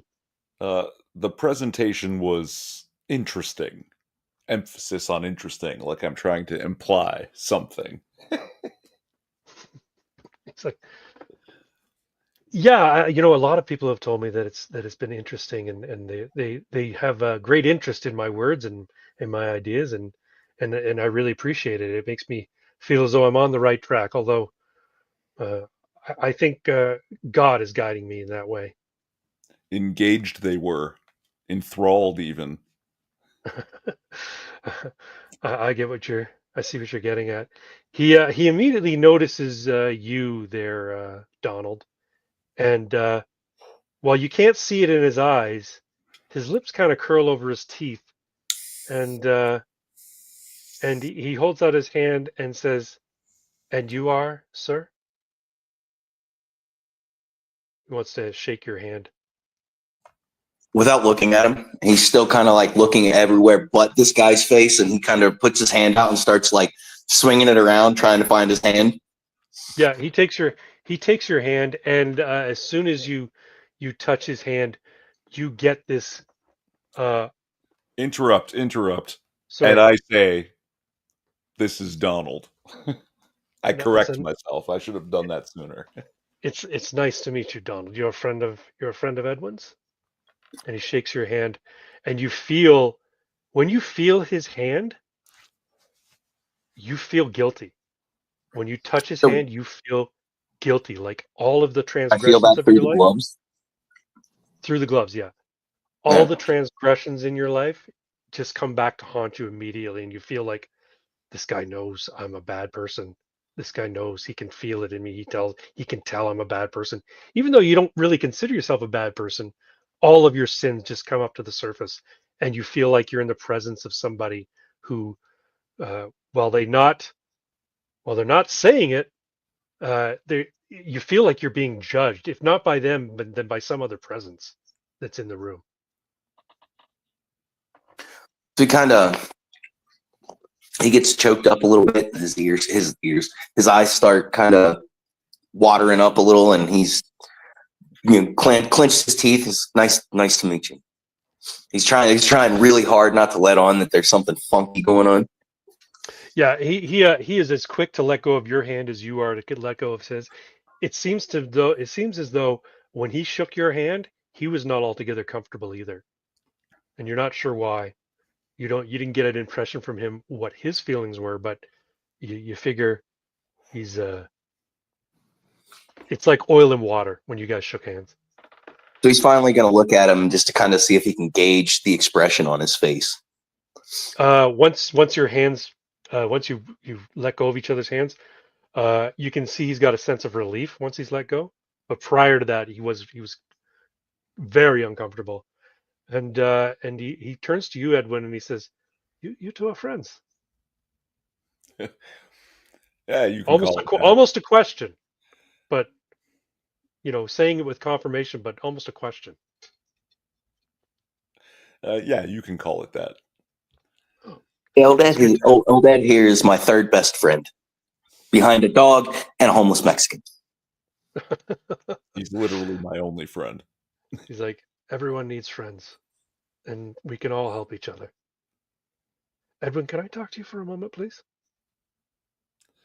No offense, Donald, but there's something important I need to discuss with Edwin. I'll give Donald the nod like it's cool. Yeah, no problem. I'm gonna go grab some coffee and sandwiches. He's while still finishing up like the last sandwich that he had grabbed. Somebody brought out salmon salad sandwiches now too. Nice. And before he walks away, he's gonna reach up and he's gonna double tap like his temple or his ear, the gesture that he would use to activate the two-way radio, just in case he has it on him. Got it. Yeah. No, you probably do carry it with you on a regular basis. And so George Deacon takes you aside and into a quiet corner of the room, and people are already starting to filter out. The evening is clearly over, and everyone who's wanted to talk to George has and gotten the nerve to come up and talk to him has done so. So it's really just Father Delgado, your friend Donald, a few other people just sort of milling about, grabbing a few more sandwiches and that sort of, and then you and George off in a corner next to the stage. Okay. On our way there, I make a point of being as far enough, half to a full step behind him to nonchalantly get my little piece in my ear, so Donald can eavesdrop. Sure, sounds good. And George says,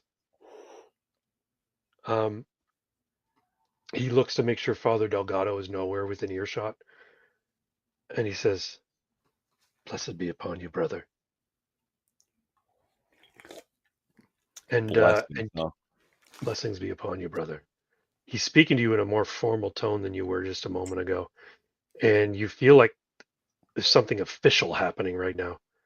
And he takes his sunglasses off, and you look in his eyes, and you see that in the what do you call it? Not the conjunctiva, the iris of his eyes, which are a deep piercing blue. The muscle fibers that form his iris, take the distinct sign of a cross. And he says, "May I see it?" See what? He kind of smirks like, "You know what I'm talking about. Your gifts. Let me see your gifts." Again, I'm gonna not know what you're talking about here, boss. He goes, "You received something, a weapon, an armament, vestments." What would you know about that? "We're brothers. We're Templars. You and me. Crusaders for Christ." I just live in the church because Nick is a generous man. He takes his glasses off, looks you right in the eye, and he says, "Edwin, tell me the truth." And you have no choice but to tell him the truth. You are completely compelled to tell him the truth. Everything you know. The day you woke up and found this backpack full of helmet and coat with the red cross on it. It's Roll been... resist. Roll resist. I don't know if I even have a resist roll. I'm You compelled. can make a roll if you want to try and resist. Your DC would be 15. This guy's got superpowers, so and you can use whatever dice you want. All right, I'll give it a shot. Just a clean 20 roll because why not, right? Sure. But I'm not going Yep. to throw anything at it. Okay. 15, huh? Yep. Here we go. Ho ho ho! 19. Let's fucking go. All right. So you feel this urge to tell him everything from the moment you found the backpack. You woke up in the street with the backpack and with a strange helmet and strange coat inside of it. And the moment you felt you had these powers, you knew they were associated with these items in your backpack. You just didn't know how or where they came from. You feel compelled, but you managed to bite back the urge to tell him, and he seems kind of shocked by that. He's like, "That usually works," and he puts his sunglasses back on. "Fine, Well, don't I tell me. You'll tell me when you're ready." But yeah, I do obviously struggle, like physically yeah, struggle. yeah, it's clearly hard for you to do so, but you managed to keep your shit together. It's like, fine, don't tell me. I'm sorry. I tried that. It's been so long. I'm trying to make contact with our brothers and sisters, and you're the first one in a long while. Brothers and sisters. You didn't tell me you had a family, Edwin. You hear this buzz come in your ears. Yeah, you don't know anything about a family, and you don't know anything about any brothers or sisters. No, about a year now, and I haven't learned anything about myself. Well, maybe that's why God set me upon your path, to teach you, to reveal the truth to you. Okay. We're Christ's Crusaders. We're the Templars. We were sent here to fight for good and Okay. decency. I tell him, look, I'm no Templar, but I hear there's some guy who thinks he is, flies around at night around here. Maybe you go Oh. talk to him. He's like, "Sure, Edwin, whatever you say." You think Make it's sure, an to accident? make sure to mention the weirdo freak that he runs around with too. Come on, man. Oh, and don't mind his friend. You think it's an accident that you chose the name priest? Do you think it's an accident that I chose the name deacon? No, I did see what you did there. I liked it. I want to be the bishop. You can't be the bishop. And every time he comes through, I'm like saying all this goofy shit. Like he just sounds like he's talking through a mouthful of food. Next 6 minutes says no touching the hair, and he also says, "Don't trust the one-eyed man." Who's the one-eyed man? This guy's got two eyes, and they're gorgeous eyes. But I try to make it clear that, yeah, I'm not talking about this like this here. All right, fair enough. Well, I should get going. I've got another city to visit tomorrow, but I'll be in here town tonight if you want to go grab a bite to eat, or I don't know, go work for Christ. I tell him I probably have other plans, but good luck to you. It was nice speaking with you, Edwin. And if I could offer one word of advice, you might want to distance yourself from your friend Donald. Hey, fuck this asshole. I'll take it under advisement, and I make my way No, back. I wasn't talking to you. All right, and then he packs up his notes and things, and he gets ready to go, and he shakes Father Delgado's hand, and he heads up the stairs. All right, so now what? I'm just peeling back the layers of the onion there, pal. The presentation's over. It's now close to 10 o'clock at night, and yeah, this is your prime time for patrolling.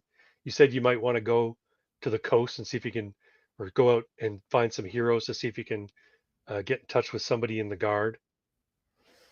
Or this guy claims he knows something, which is the biggest lead I've had basically in my entire life. That's right. He called you a brother. He called you a fellow crusader of Christ.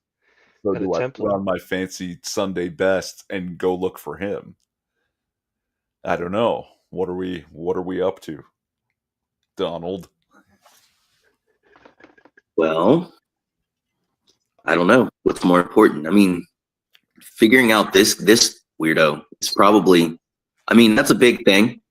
Apparently some kind of like chosen one, I guess. And while he's talking, he's making his way over. And when he gets over to you, he takes the earpiece out. He's got his hands in his pockets, just kind of rocking back and forth on his feet. So we can either hit the coast, or we can go find this guy, or we can split up. I'm cool with either one.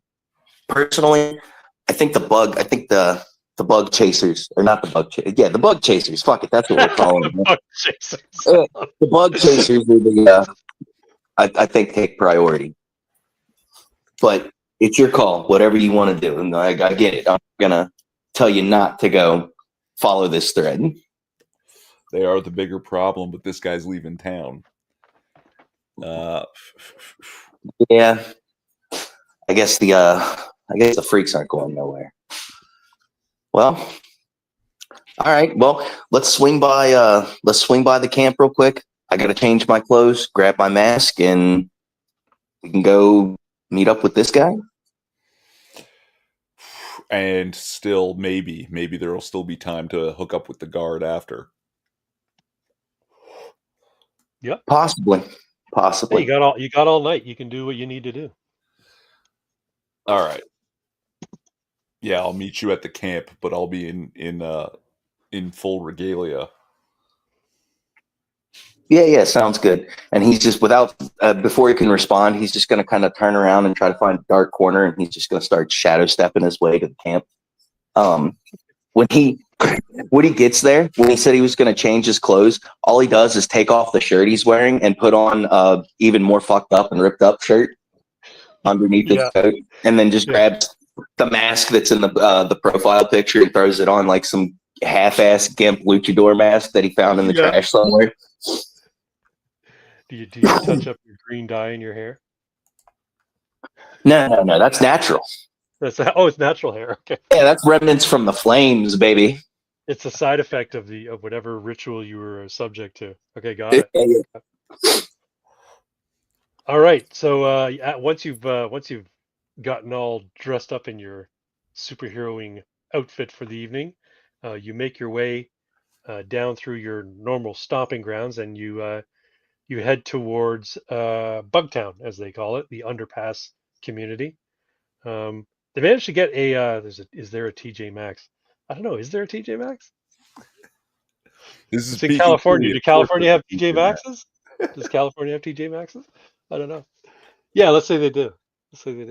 The first California TJ Maxx was in Beacon City. What are you talking about? There you go. There you go. Beacon City is a pioneer in retail establishments. Um, yeah, you make your way to Bug. No. Sorry, what's that? We have to burn the city now. I make the rules. uh, you find yourself at the what do you call it? At the Bugtown community, the little shanty town, and in just a few hours, they've managed to set up a nice little community. They've got a couple of shelters made out of pallets.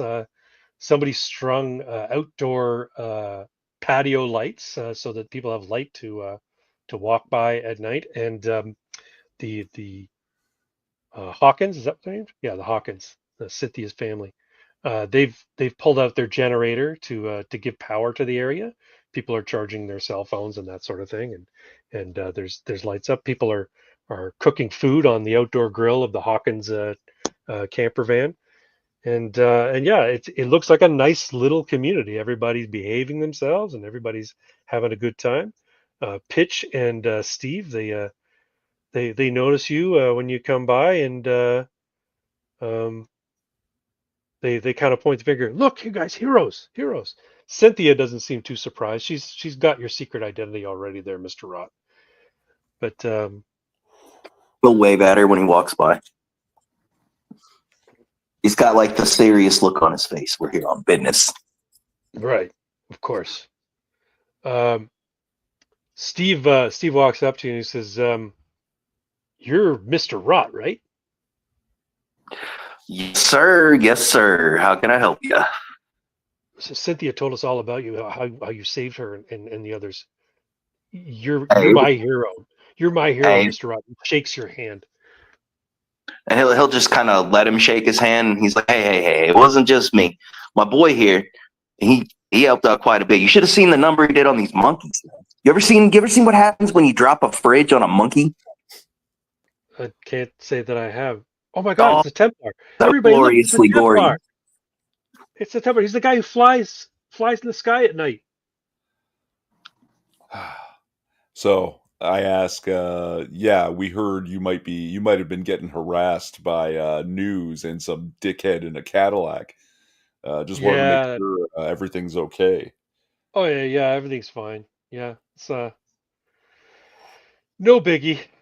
You know, it's just something we put up with. You know, we're considered a public health threat by that douchebag Eric Cross.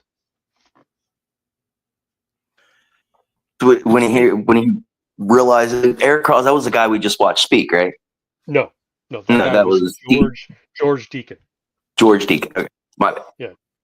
All right. Yeah, Yeah, when he hears you can't Mr. confuse Cross's Eric Cross name. with Eric Cross has no charisma. As George Deacon has all the charisma in the world. Okay, yeah. So he starts grinding his teeth again when he hears it. Because all I can hear is the we got to get rid of the freaks. You can just hear it over and over in his head, it's just pissing him off. They invite you to join their cookout and have a hot dog and some potato salad. But yeah, you got to tell me twice, and he just kind of makes his way over to the food. And you're enjoying the festivities with the people of Bugtown, and people are coming up and introducing themselves and wanting to take selfies with you because wow, bona fide superheroes. Can you believe it? And nobody was expecting this at all. All of the selfies Mr. Rod is making the early 2000s duck face the chicks used to make on MySpace. Every one of them. It's funny. That's what you're going to be known for, the duck face. That's right. And before too long, while you're enjoying your festivities, you hear the screeching of tires, and you see 3 pickup trucks pull up to the street outside the entrance to the underpass, and people file out of the backs of the trucks and the front of the trucks.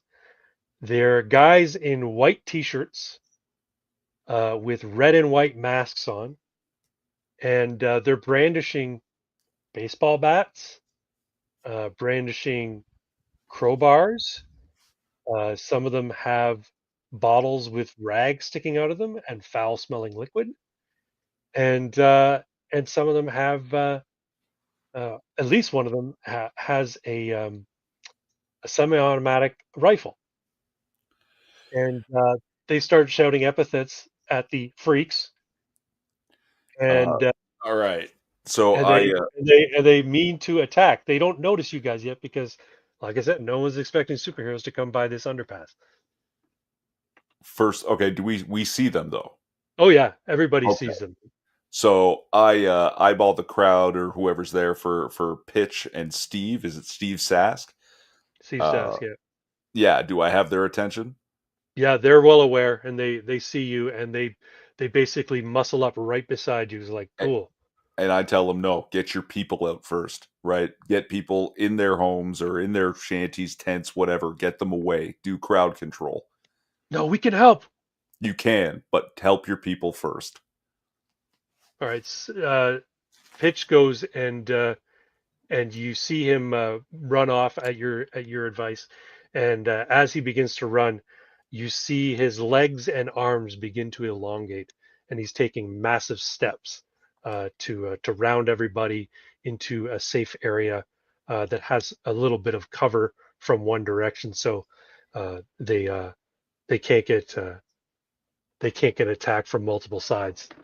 And then he basically sets up a perimeter using himself as a big black stretchy barricade to protect the non-combatant infected or mutants. And nice, but Gust, gross. Sask, I should say. Yeah, I was thinking the same thing. It's fucking gross. Yeah, he's basically a stretchy tar man, essentially what he is. And the hairy guy, Steve Sask, he stands right beside you, and he holds his nose with his thumb and forefinger, and begins blowing up his cheeks. And you feel the wind begin to rise in the underpass. These malcontents who are approaching, they all look to be of relatively athletic builds, and they're wearing the same sort of balaclava mask. It's almost like a stocking mask, but it's white on one half and red on the other. And one of them shouts, the guy holding the semi-automatic rifle, says, "Neo-humanists, attack!" And then they all start rushing. Okay. I'd like to jump in if I can steal the initiative like that. Go for it. All right. I'm going to take enough air to be over the crowd so there's no risk of hitting them. And I'm going to beeline full speed straight into the guy with the gun. Okay. Like just a full-on flying tackle.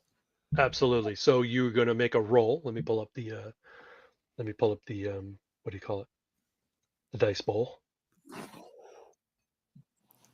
The dice tray. Here we are, sir.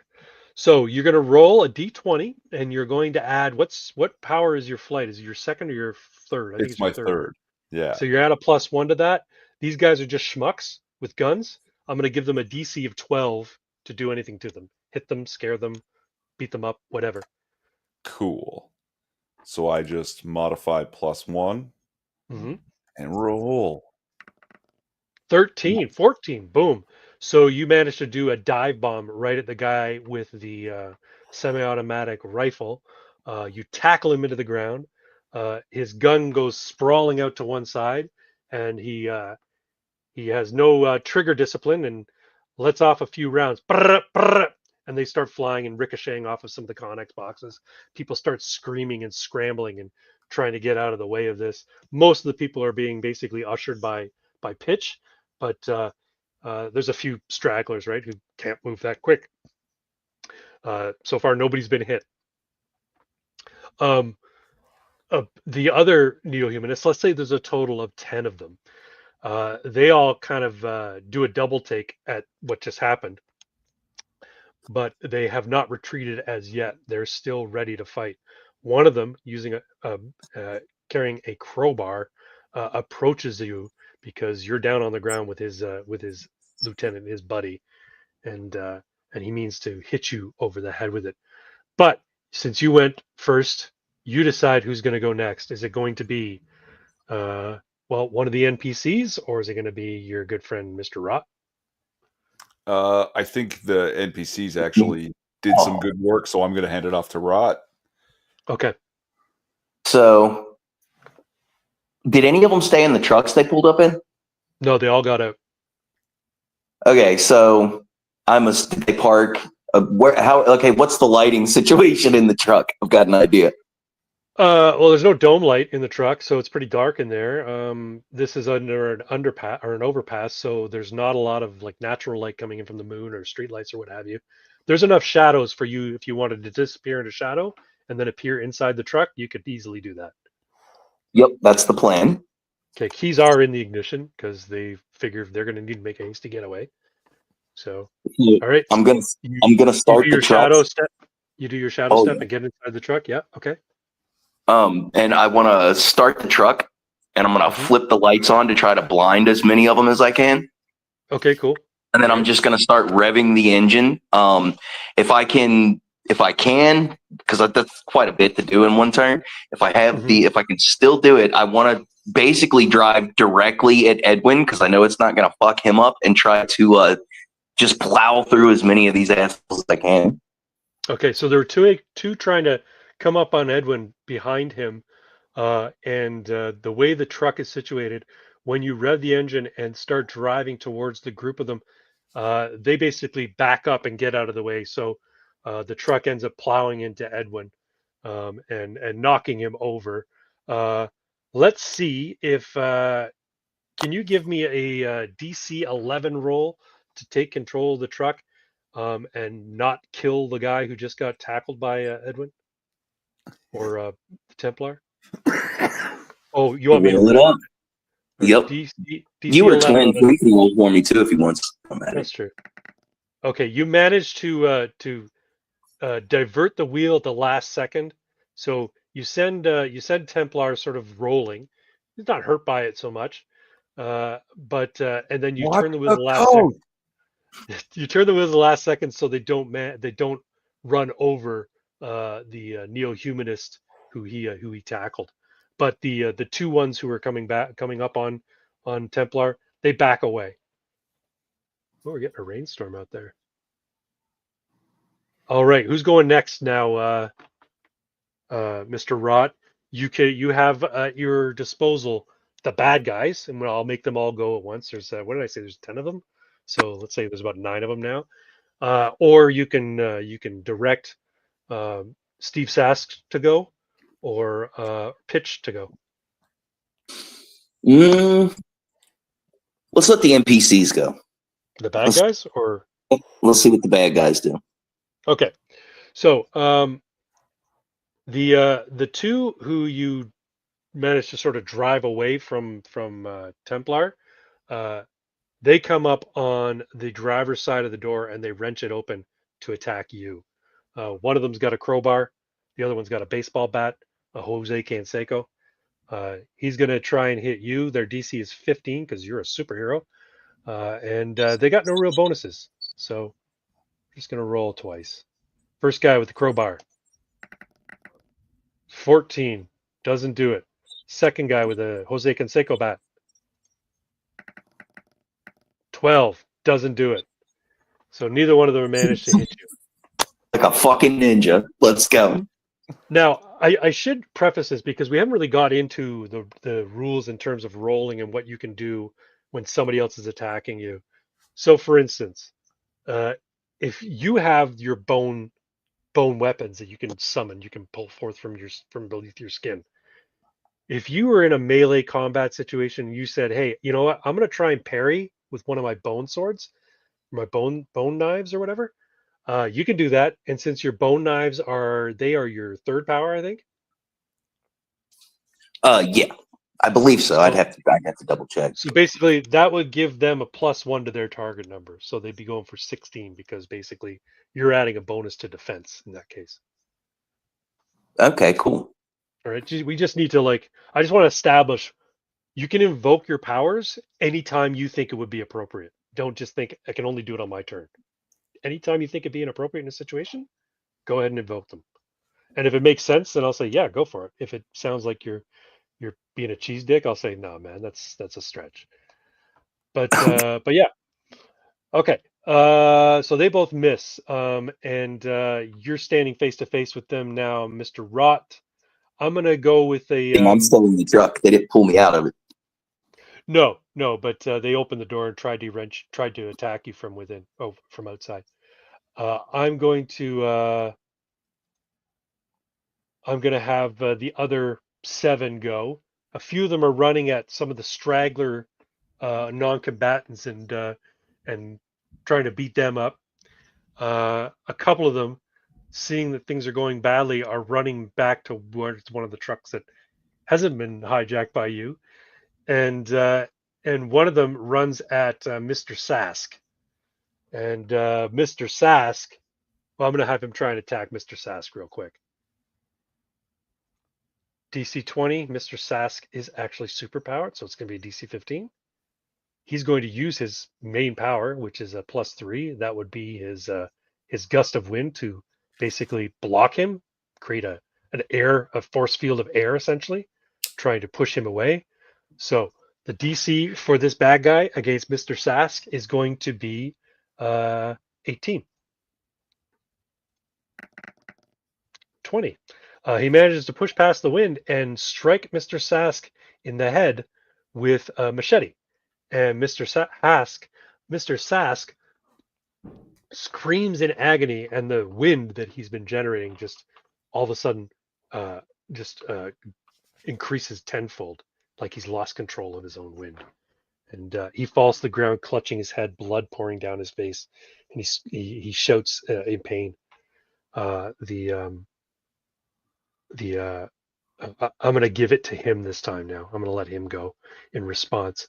He holds out his hand, pinches his nose, and lets fly a gust of wind at this guy to send him flying.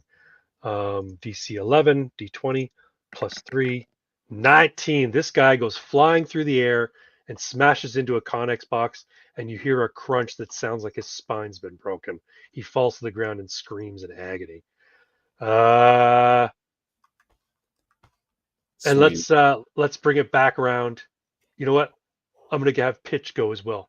Pitch, while using his body as cover for most of the non-combatants, enlarges one of his big sticky black fists and lets it fly through the air like it's being snapped like an elastic band, and smashes the guy with the Molotov cocktail before he has a chance to light it. And he's going to hit him.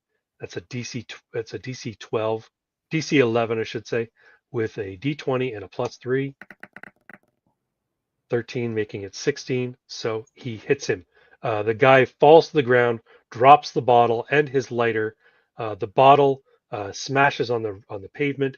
The liquid inside spreads, and the lighter manages to catch the liquid. And this guy becomes engulfed in his own flame, and he begins screaming and patting himself and doing the stop, drop, and roll thing, trying to put the fire out. The other 3 have gotten into the other truck and have hightailed it out of here. Let's go back to you, Mr. Templar. What are you doing? Oof. How far am I from Sask? And you're right near Mr. Sask, Steve Sask. Okay, so then I'm right near his machete attacker. I'm gonna target him. And, no, the machete attacker got flown through the air about 20 yeah. feet and broke his back on a Connex box. Okay, all right. So who's left? left? The only ones left. The only one left is the one who you tackled. Basically, he's lost his weapon. He's down on the ground and he's winded at this point. But he's not out for the count. The other guy, one is engulfed in fire. Another one is engulfed in, or has broken his back. And a couple of stragglers are harassing some of the non-combatants, beating them up with their fists, basically. Okay. Are they close enough together that I can try and swoop in and grab both of them? Sure. Okay. Yeah. Yeah. So There's 2 guys ganging up on an older guy who has tentacles on his chin. Yeah, so if I can fly over and scruff them both. Mm-hmm. Yep. Yeah, Make a roll DC 11. Add your flight power. that's +1. Yep. I gotta be closer to. Haha! Nice. So you managed to grab them both by their collars and swoop them up into the air, and they're out of breath. They don't know what the hell to do. They weren't expecting this either, but yeah, they realize they're in deep shit. It was at that moment they realized they fucked up. uh, and Rot is still in the truck on top of, or near enough to the guy on the ground that used to have a gun, right? Yeah. He he's actually facing off against two guys who one had a Jose Canseco bat and the other one had a crowbar. They managed to miss him, but they're basically in his face. He's in the driver's seat of the truck with the door open, unless he decides he wants to shut it. And yeah, he's basically facing off against two on his own. Okay, so while I'm turning to drag these guys back over to reconnect, I pass the initiative off to Rot there. Okay, Mr. Rot, you've got two guys facing you, one with a crowbar, one with a bat. So when they swung at him, I want to say like he juked the one, and then when the guy came in with the bat, he just kind of fell back across the seats. So he's Right. like on his back right now. Yeah. And what I want to do is kind of spring up, and I want to throw a punch at the one with the bat. And as I'm punching him, I want to pop one of my bones like out of his fist, right? Yep. So that way it's just like an extra oomph. Yep. Like an extra little 3-inch punch added to it. Bone Wolverine. Got it. Pretty Okay. much, yeah. All right. So I'll make a roll for you. The flat end of like a femur that just kind of bust out of his knuckle. And your spines are your third power, right? Yeah, so it'll be a +1. Okay. So D20 +1 versus a DC 11. Oof! You managed to miss. Oof. This guy. He's very athletic and seems to be very, very quick. All right. Well, so who is left for me to pass it to, or can I do anything else? You can pass it to, well, if that was your, if you wanted to maneuver yourself into a new position, you could do that.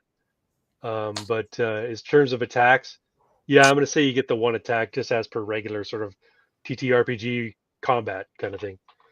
Gotcha. So as far as maneuvering goes, all right, would my shadow step, if I use that as part of like a movement to just kind of jump to a little bit of a safer area, so I'm not in this little tight space, would I be able to do that? You want to get some distance? Yeah, but you know what? You're going to need to make a roll for it because you're in combat. So you get a +2 for your shadow stepping, right? That's your second power. Yep. And I want to try to shadow step and get a little closer to Sask if I can, to check on him. Yep. Okay. Yeah, there's myriad of shadows here. It is nighttime, so I'm going to say that's easily doable. And I'll roll for you. D20 +2. Jesus, 9. Do you want to spend any of your dice? What do I got to hit? What was my? You got to hit 11. You got to hit 11, so you only need 2. 11. Yeah, let's throw the D4. If I can, let's see if we can make it. Oh, here's a 2. What did I get? You got a 1. I can't see. So you got a 1. So you're at 10 now. You still need 1 more. Yeah, I'll just take it. You get what's that? You're just gonna take it on the chin? Yeah, I'll take it on the chin. I'll take the 10. Just in case something else comes up, I might need the dice. I hear you. So okay, so you step into the shadows, and as you do, you realize that you have to move quickly to avoid another attack by one of these jokers. And as you do, it sort of throws you off. And when you come out of the shadow, you are not where you wanted to be. You're actually closer to Cynthia's trailer. Parents are inside, so is Cynthia, and they're you can hear them sort of cowering inside. All right, let's pass it to the bad guys that are left and see what they can do, I guess. Okay, so all the good guys have gone, right? Yeah. Okay. Fast got All right. chopped in the face, and what was Tarman doing? He's still barricading, right? Barricading. He threw a punch at a guy and smacked him in the face. Or did he miss? I think he missed. I can't remember. No, yeah, Molotov guy. Oh, right. No, that's right. He set Molotov guy on fire. The two guys who are fighting you, once you disappear, they begin running towards their fallen buddy, the Molotov guy, and they're trying to put him out. They're putting their their combat jackets or whatever the hell they're wearing, you know, their shitty bomber jackets, whatever, and they're trying to put out the fire. And they're gonna hightail it. So at this point, guy who had the gun and doesn't have it anymore, he's gotten to his feet, and he's trying to get in the truck that you were just in. So I'm not going to have them attack. They're basically trying to make an escape. Oh, Templar, you got to catch one of them. We need to Yeah. interrogate these fuckers. Well, the one with the gun seemed to be giving the orders, right? So, true. is it my turn then? Yeah, I'm going to say the bad guys are basically they're done. They're either incapacitated or they're fleeing. The only other guys who could go would be Steven Sask and Pitch. Okay, so do they have something to do? Because I have an idea. That's up to you. You can decide if they want to go. No, hold on. So you said guy who I first tackled was Yep. getting in the truck. Is he already in the truck, or is he still going for the door?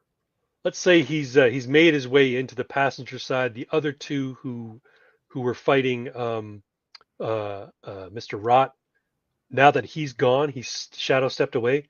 They're getting into the driver's side and they're getting away. They haven't drove off yet, but they're in the cab. Let's say. Shit. Okay. Why? I What's wrong? mean, Fly down there and pick it up. I was gonna say you could just take the whole truck. I've got these two guys in my hands. Okay, so I've got to fly straight toward the front of this truck. Yeah. Try and drop them in front of it to discourage forward motion, and grab the truck to stop it from going anywhere. Or you could drop them in the flatbed of the truck and then pick up the truck from underneath and lift it in the air. Yeah, I can do all those movements at once? Yeah. Okay. And I need you to make I need you to make a strength roll for lifting the truck. That's all. Cool. And strength is 2. So Yes, I believe that, you're super strong in strength. Yeah, that's right. And what's the target? It's a pickup truck with 5 guys in it. That's like almost an extra car. Yeah. Let's say the DC is 12. All right, here we go. You did say you're pretty damn strong, so boom. Yeah, buddy.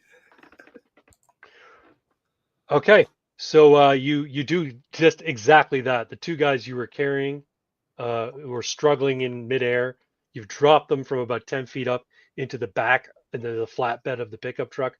Then you swoop down underneath it, gotten your shoulders underneath it, and you're basically doing a reverse squat, and you fly into the air, getting them off the ground so they can't drive anywhere. Beautiful. All right. I'm going to say the bad guys at this point are taking care of the one guy on the Connex who broke his back on the Connex block is lying on the ground in agony. You've got 5 guys. What do you call it? 5 guys basically subdued in this pickup truck that's floating in midair, and Molotov cocktail guy and a bunch of the other ones have run away. So total of 6 people are here left, bad guys, and they're basically subdued. people see as what has happened, and they begin cheering, and they're happy that this is. I mean, they're sad that this is all taking place, but they're happy that these guys were taken care of in a matter of probably about 30 seconds. Sweet. Cynthia and her family come out of their RV, and Cynthia immediately rushes over to Steve Sask and touches him on the forehead where the machete hit him. And in a few moments, he comes to, and just dried blood on his forehead. Okay, so I'm going to bring this, what's it called? This truck closer to where Night Mr. Six, Rod thanks for coming in. I hope you enjoyed it. Take it easy, bud. And just hover nearby. So where are you putting the truck? Oh, over my head while I just hover nearby for a second. Oh, okay, Okay. I got to start carrying zip ties because Yeah, it's not a bad idea. this is ridiculous. Yeah, I mean, you could probably find some rebar and turn them into makeshift handcuffs if you needed to. Oh, all right. Well, let's do something like that then. All right, cool. You find some rebar in the underpass, and you manage to bind them all together, kind of like a bundle of Tootsie Pops wrapped up in rebar. That's funny. Okay. You got the mental image. It's like classic Superman stuff, dude. Yeah, He'd like exactly. people up with steel beams and shit. Yep, exactly. No, They no. can't get out 'cause Templar they can't bend do them up. steel, just the iron rebar. Just- You're pretty strong. You're not Superman strong, but you're pretty damn strong. All right. So, So while he's doing that, can I make my way over to the one who's laying on the ground with his back broke? And I just kind of want to, He's I writhing. just kind of want to stand over him with my hands in my pockets, watch him writhe in pain for a second. You doing all right there, buddy? No, I'm in pain. Yeah. You just learned a lesson in making stupid decisions, didn't you? Please help me. Well, So much pain. I could do that. Well, not me personally. Well, I guess I could, but it's probably not the help you want. My friend over there could definitely help you, but you got to answer some questions first. Cynthia's moving directly towards him. It's almost like she feels a compulsion to heal him. I just sort of put my hand out, like, give it a minute. Please, I need help. And he's gonna like squat down and he's got his face like right over his, and he's like, "Well, before you get help, you're gonna tell me who the hell you are and why you decided to attack my friends." We're just a fraternal club. We're the neo-humanists. Neo-humanist. You couldn't have picked a gayer name, could you? Well, we're humanists, but we're new. We're the neo-humanists. And he's gonna reach down and poke him in the neck. He's like, "Can you feel that? Does that hurt?" Oh. So, why were you attacking my friends? Because they're freaks. The world's full of He's freaks, gonna robots, and aliens, and Earth is for humans. It's not for freaks. He's gonna reach down. He's gonna poke him in the same spot he did, but he's gonna press a little harder. And he's like, "Right? He freaks, but they're humans too." He's gonna poke him with every word he says. He's in pain, and his tears are rolling down his street. And Cynthia seems very agitated. Every little bit of pain you put on him seems to cause her a little bit of anguish. So, how many of you are there? I don't. These are just my buddies in our own local group. Local group. So there's more of you, like across the country, like more groups of you. That's not great. We're Okay. all over America. We're gonna rise up. We're gonna purge the planet of freaks and mutants and superpowered robots and aliens. We're gonna get rid of them all. Earth is for humanity, not for superhumanity. when he says we're gonna rise up, he just kind of starts laughing. He says, "Buddy, you might not be rising anywhere ever again." Look, And he's gonna. ask him who orchestrated this, because these are thugs. These aren't the Yes, brains of the operation. I know thugs when it takes one to know one. When Templar says that, he's gonna point at him and he says, "Well, answer the man's question." And this whole time he's still like squatted over him, just like face to face. Oh, I want a lawyer. I want a lawyer. I've said too much. I want a lawyer. Cynthia's pleading with You me. Please let me help him. Arrest him, but let me help him, please.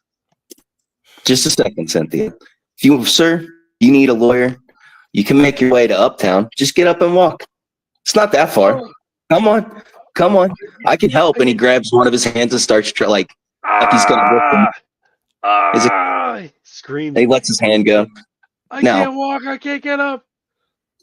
Now Let me- tell me who orchestrated And, uh, this. Cynthia's like, you're killing him. One She's- second. 1 second. Do you want a lawyer or a coroner?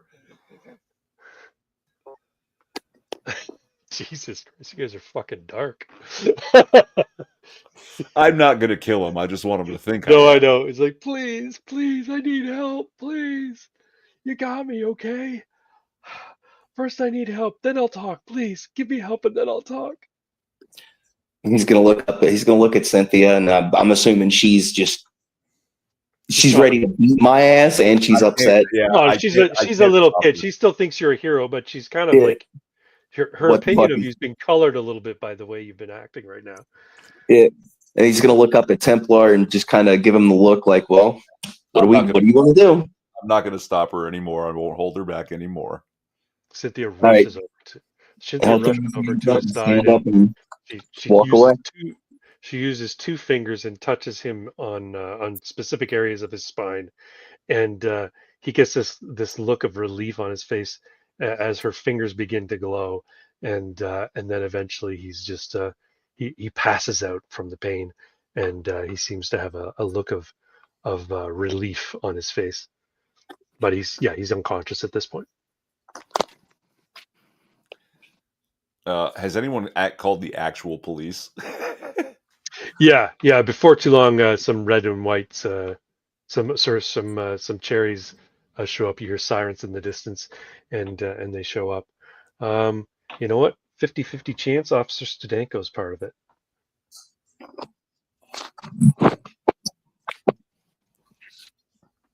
One to 10.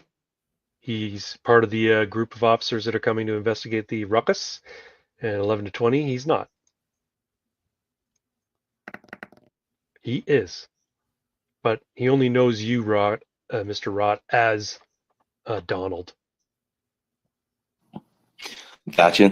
So Brat's just kind of like he's kind of walked away, and he's actually feeling a little guilty. He's got the image of the way Cynthia was looking at him in his head. He's feeling a little guilty and a little ashamed of himself, but he kind of knew that it had to be done to get some information. You know what I mean?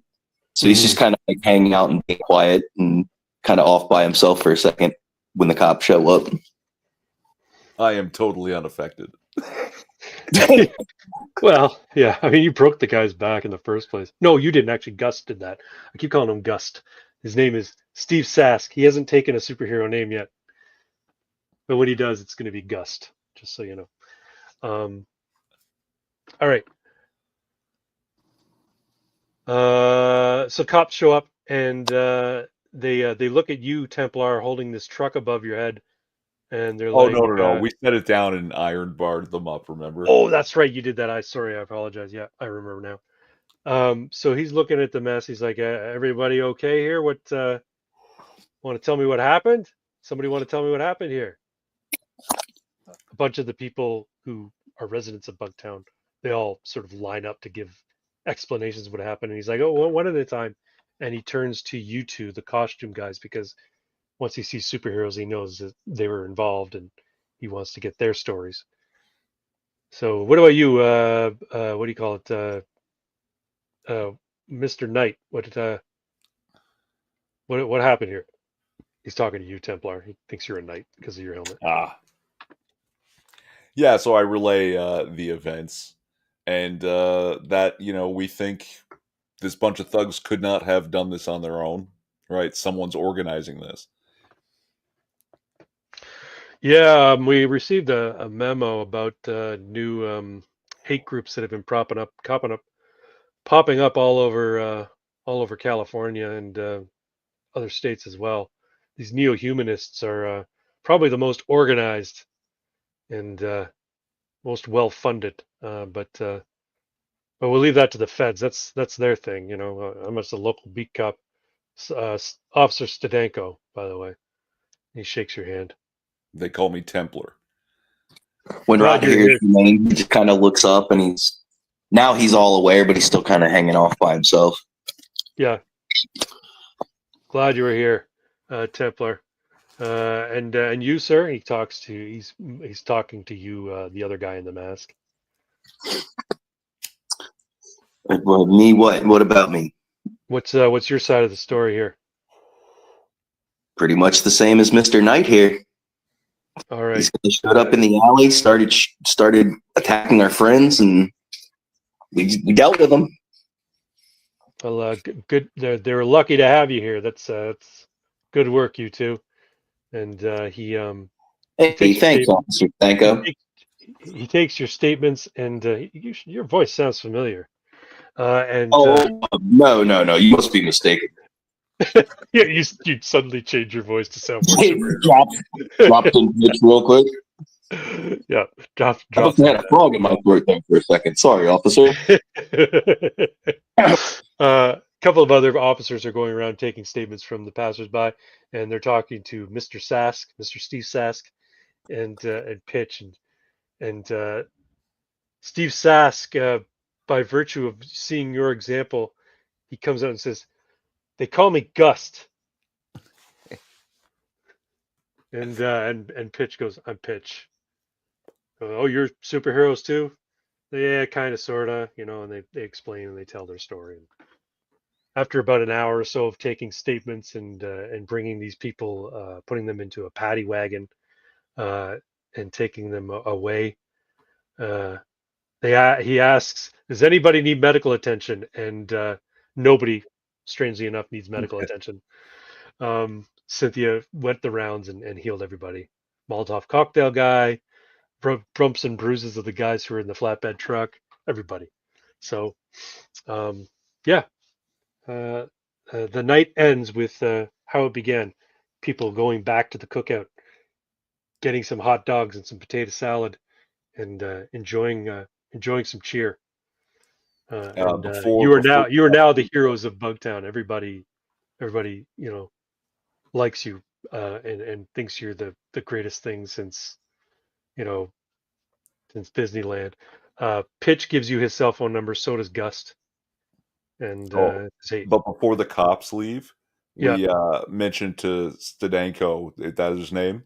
Yeah, if there's anything we can do to help with any of this, we're around. Leave any info you can with these people, and we'll see what we can, if we can look into it. Sounds good. We may need you to make statements in court, if at all possible.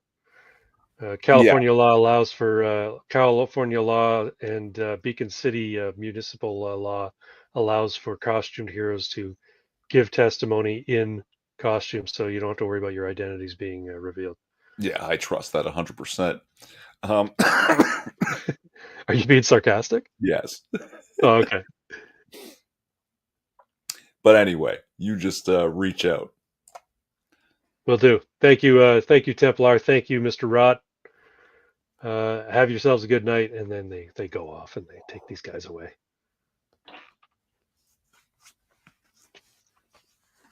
Oh, so what time is it? How late at night is it now? After all that said and done, let's say it's just a little after midnight. Okay, well, I think we won't likely have the time to do both things, to try and find Deacon and the guard. Right. So do we want to split up? No, Rod, he's kind of oddly quiet, and the guard's not going anywhere. Let's go find your priest or deacon or bishop or whatever he is. Let's go see the Pope. Let's go see the Pope. All right, cool. Let's do it. All right. That may have to be issue 3 because I volunteered to work tomorrow morning like a dumbass. So Oh, okay. I have to be at work at 7 in the morning. So I got to get to bed here soon. Sounds good. You know, it's a good place to call it because we've been going for over 2.5 hours. So Yeah. No, and that does sound like a chapter end. it kind of does, right? You guys had a little bit of a fight. It wasn't much of a challenge because it was just flunkies, but No, but it's cinematic, right? Like, thank you. I'd like to think it was. I was trying to make it kind of cinematic, but yeah. no, I like yeah. the very next panel is just like a pull away shot of the alley, and Mr. Rott's word bubble pops up and says, "Let's go have a hot dog." Let's go have a hot dog. Nice. In the next issue of the Beacon City Bastards, who is behind the neo-humanist hate group? Will the heroes ever discover where the bug virus came from? And who is the mysterious George Deacon? And what might he know about Edwin Priest's mysterious past? Exactly. How gay is Templar for Deacon? Shit. The idea I had for Deacon came from a character I created the other day using AI called Gorgeous George. And his superpower is basically he can compel people to do what he wants them to do by virtue of how charismatic he is. And if he gets you, I didn't incorporate this, but if he gets you like right up and close and you look into his eyes, he can inflict hysterical blindness in you. Basically, you become blind and all you see in front of your face is his beautiful face for like hours or days or whatever until the blindness is healed. That is fucking twisted. Yeah. It is kind of twisted, eh? But I didn't go that route. I didn't go that route with him. I made him actually a good guy. That's his power, but he's a legit good guy, right? So, or at least that's the impression you get. Although you feel kind of uncomfortable when you shake his hand there, Mr. Rott. Yeah, I'm interested to see where that's gonna go. That was a pretty cool little twist. Okay, cool. Well, I had a lot of fun. I hope you guys did too. I don't know how many people we got watching. I think at one point it was up to 4, but we shall see. Yeah. I'd like to keep doing this.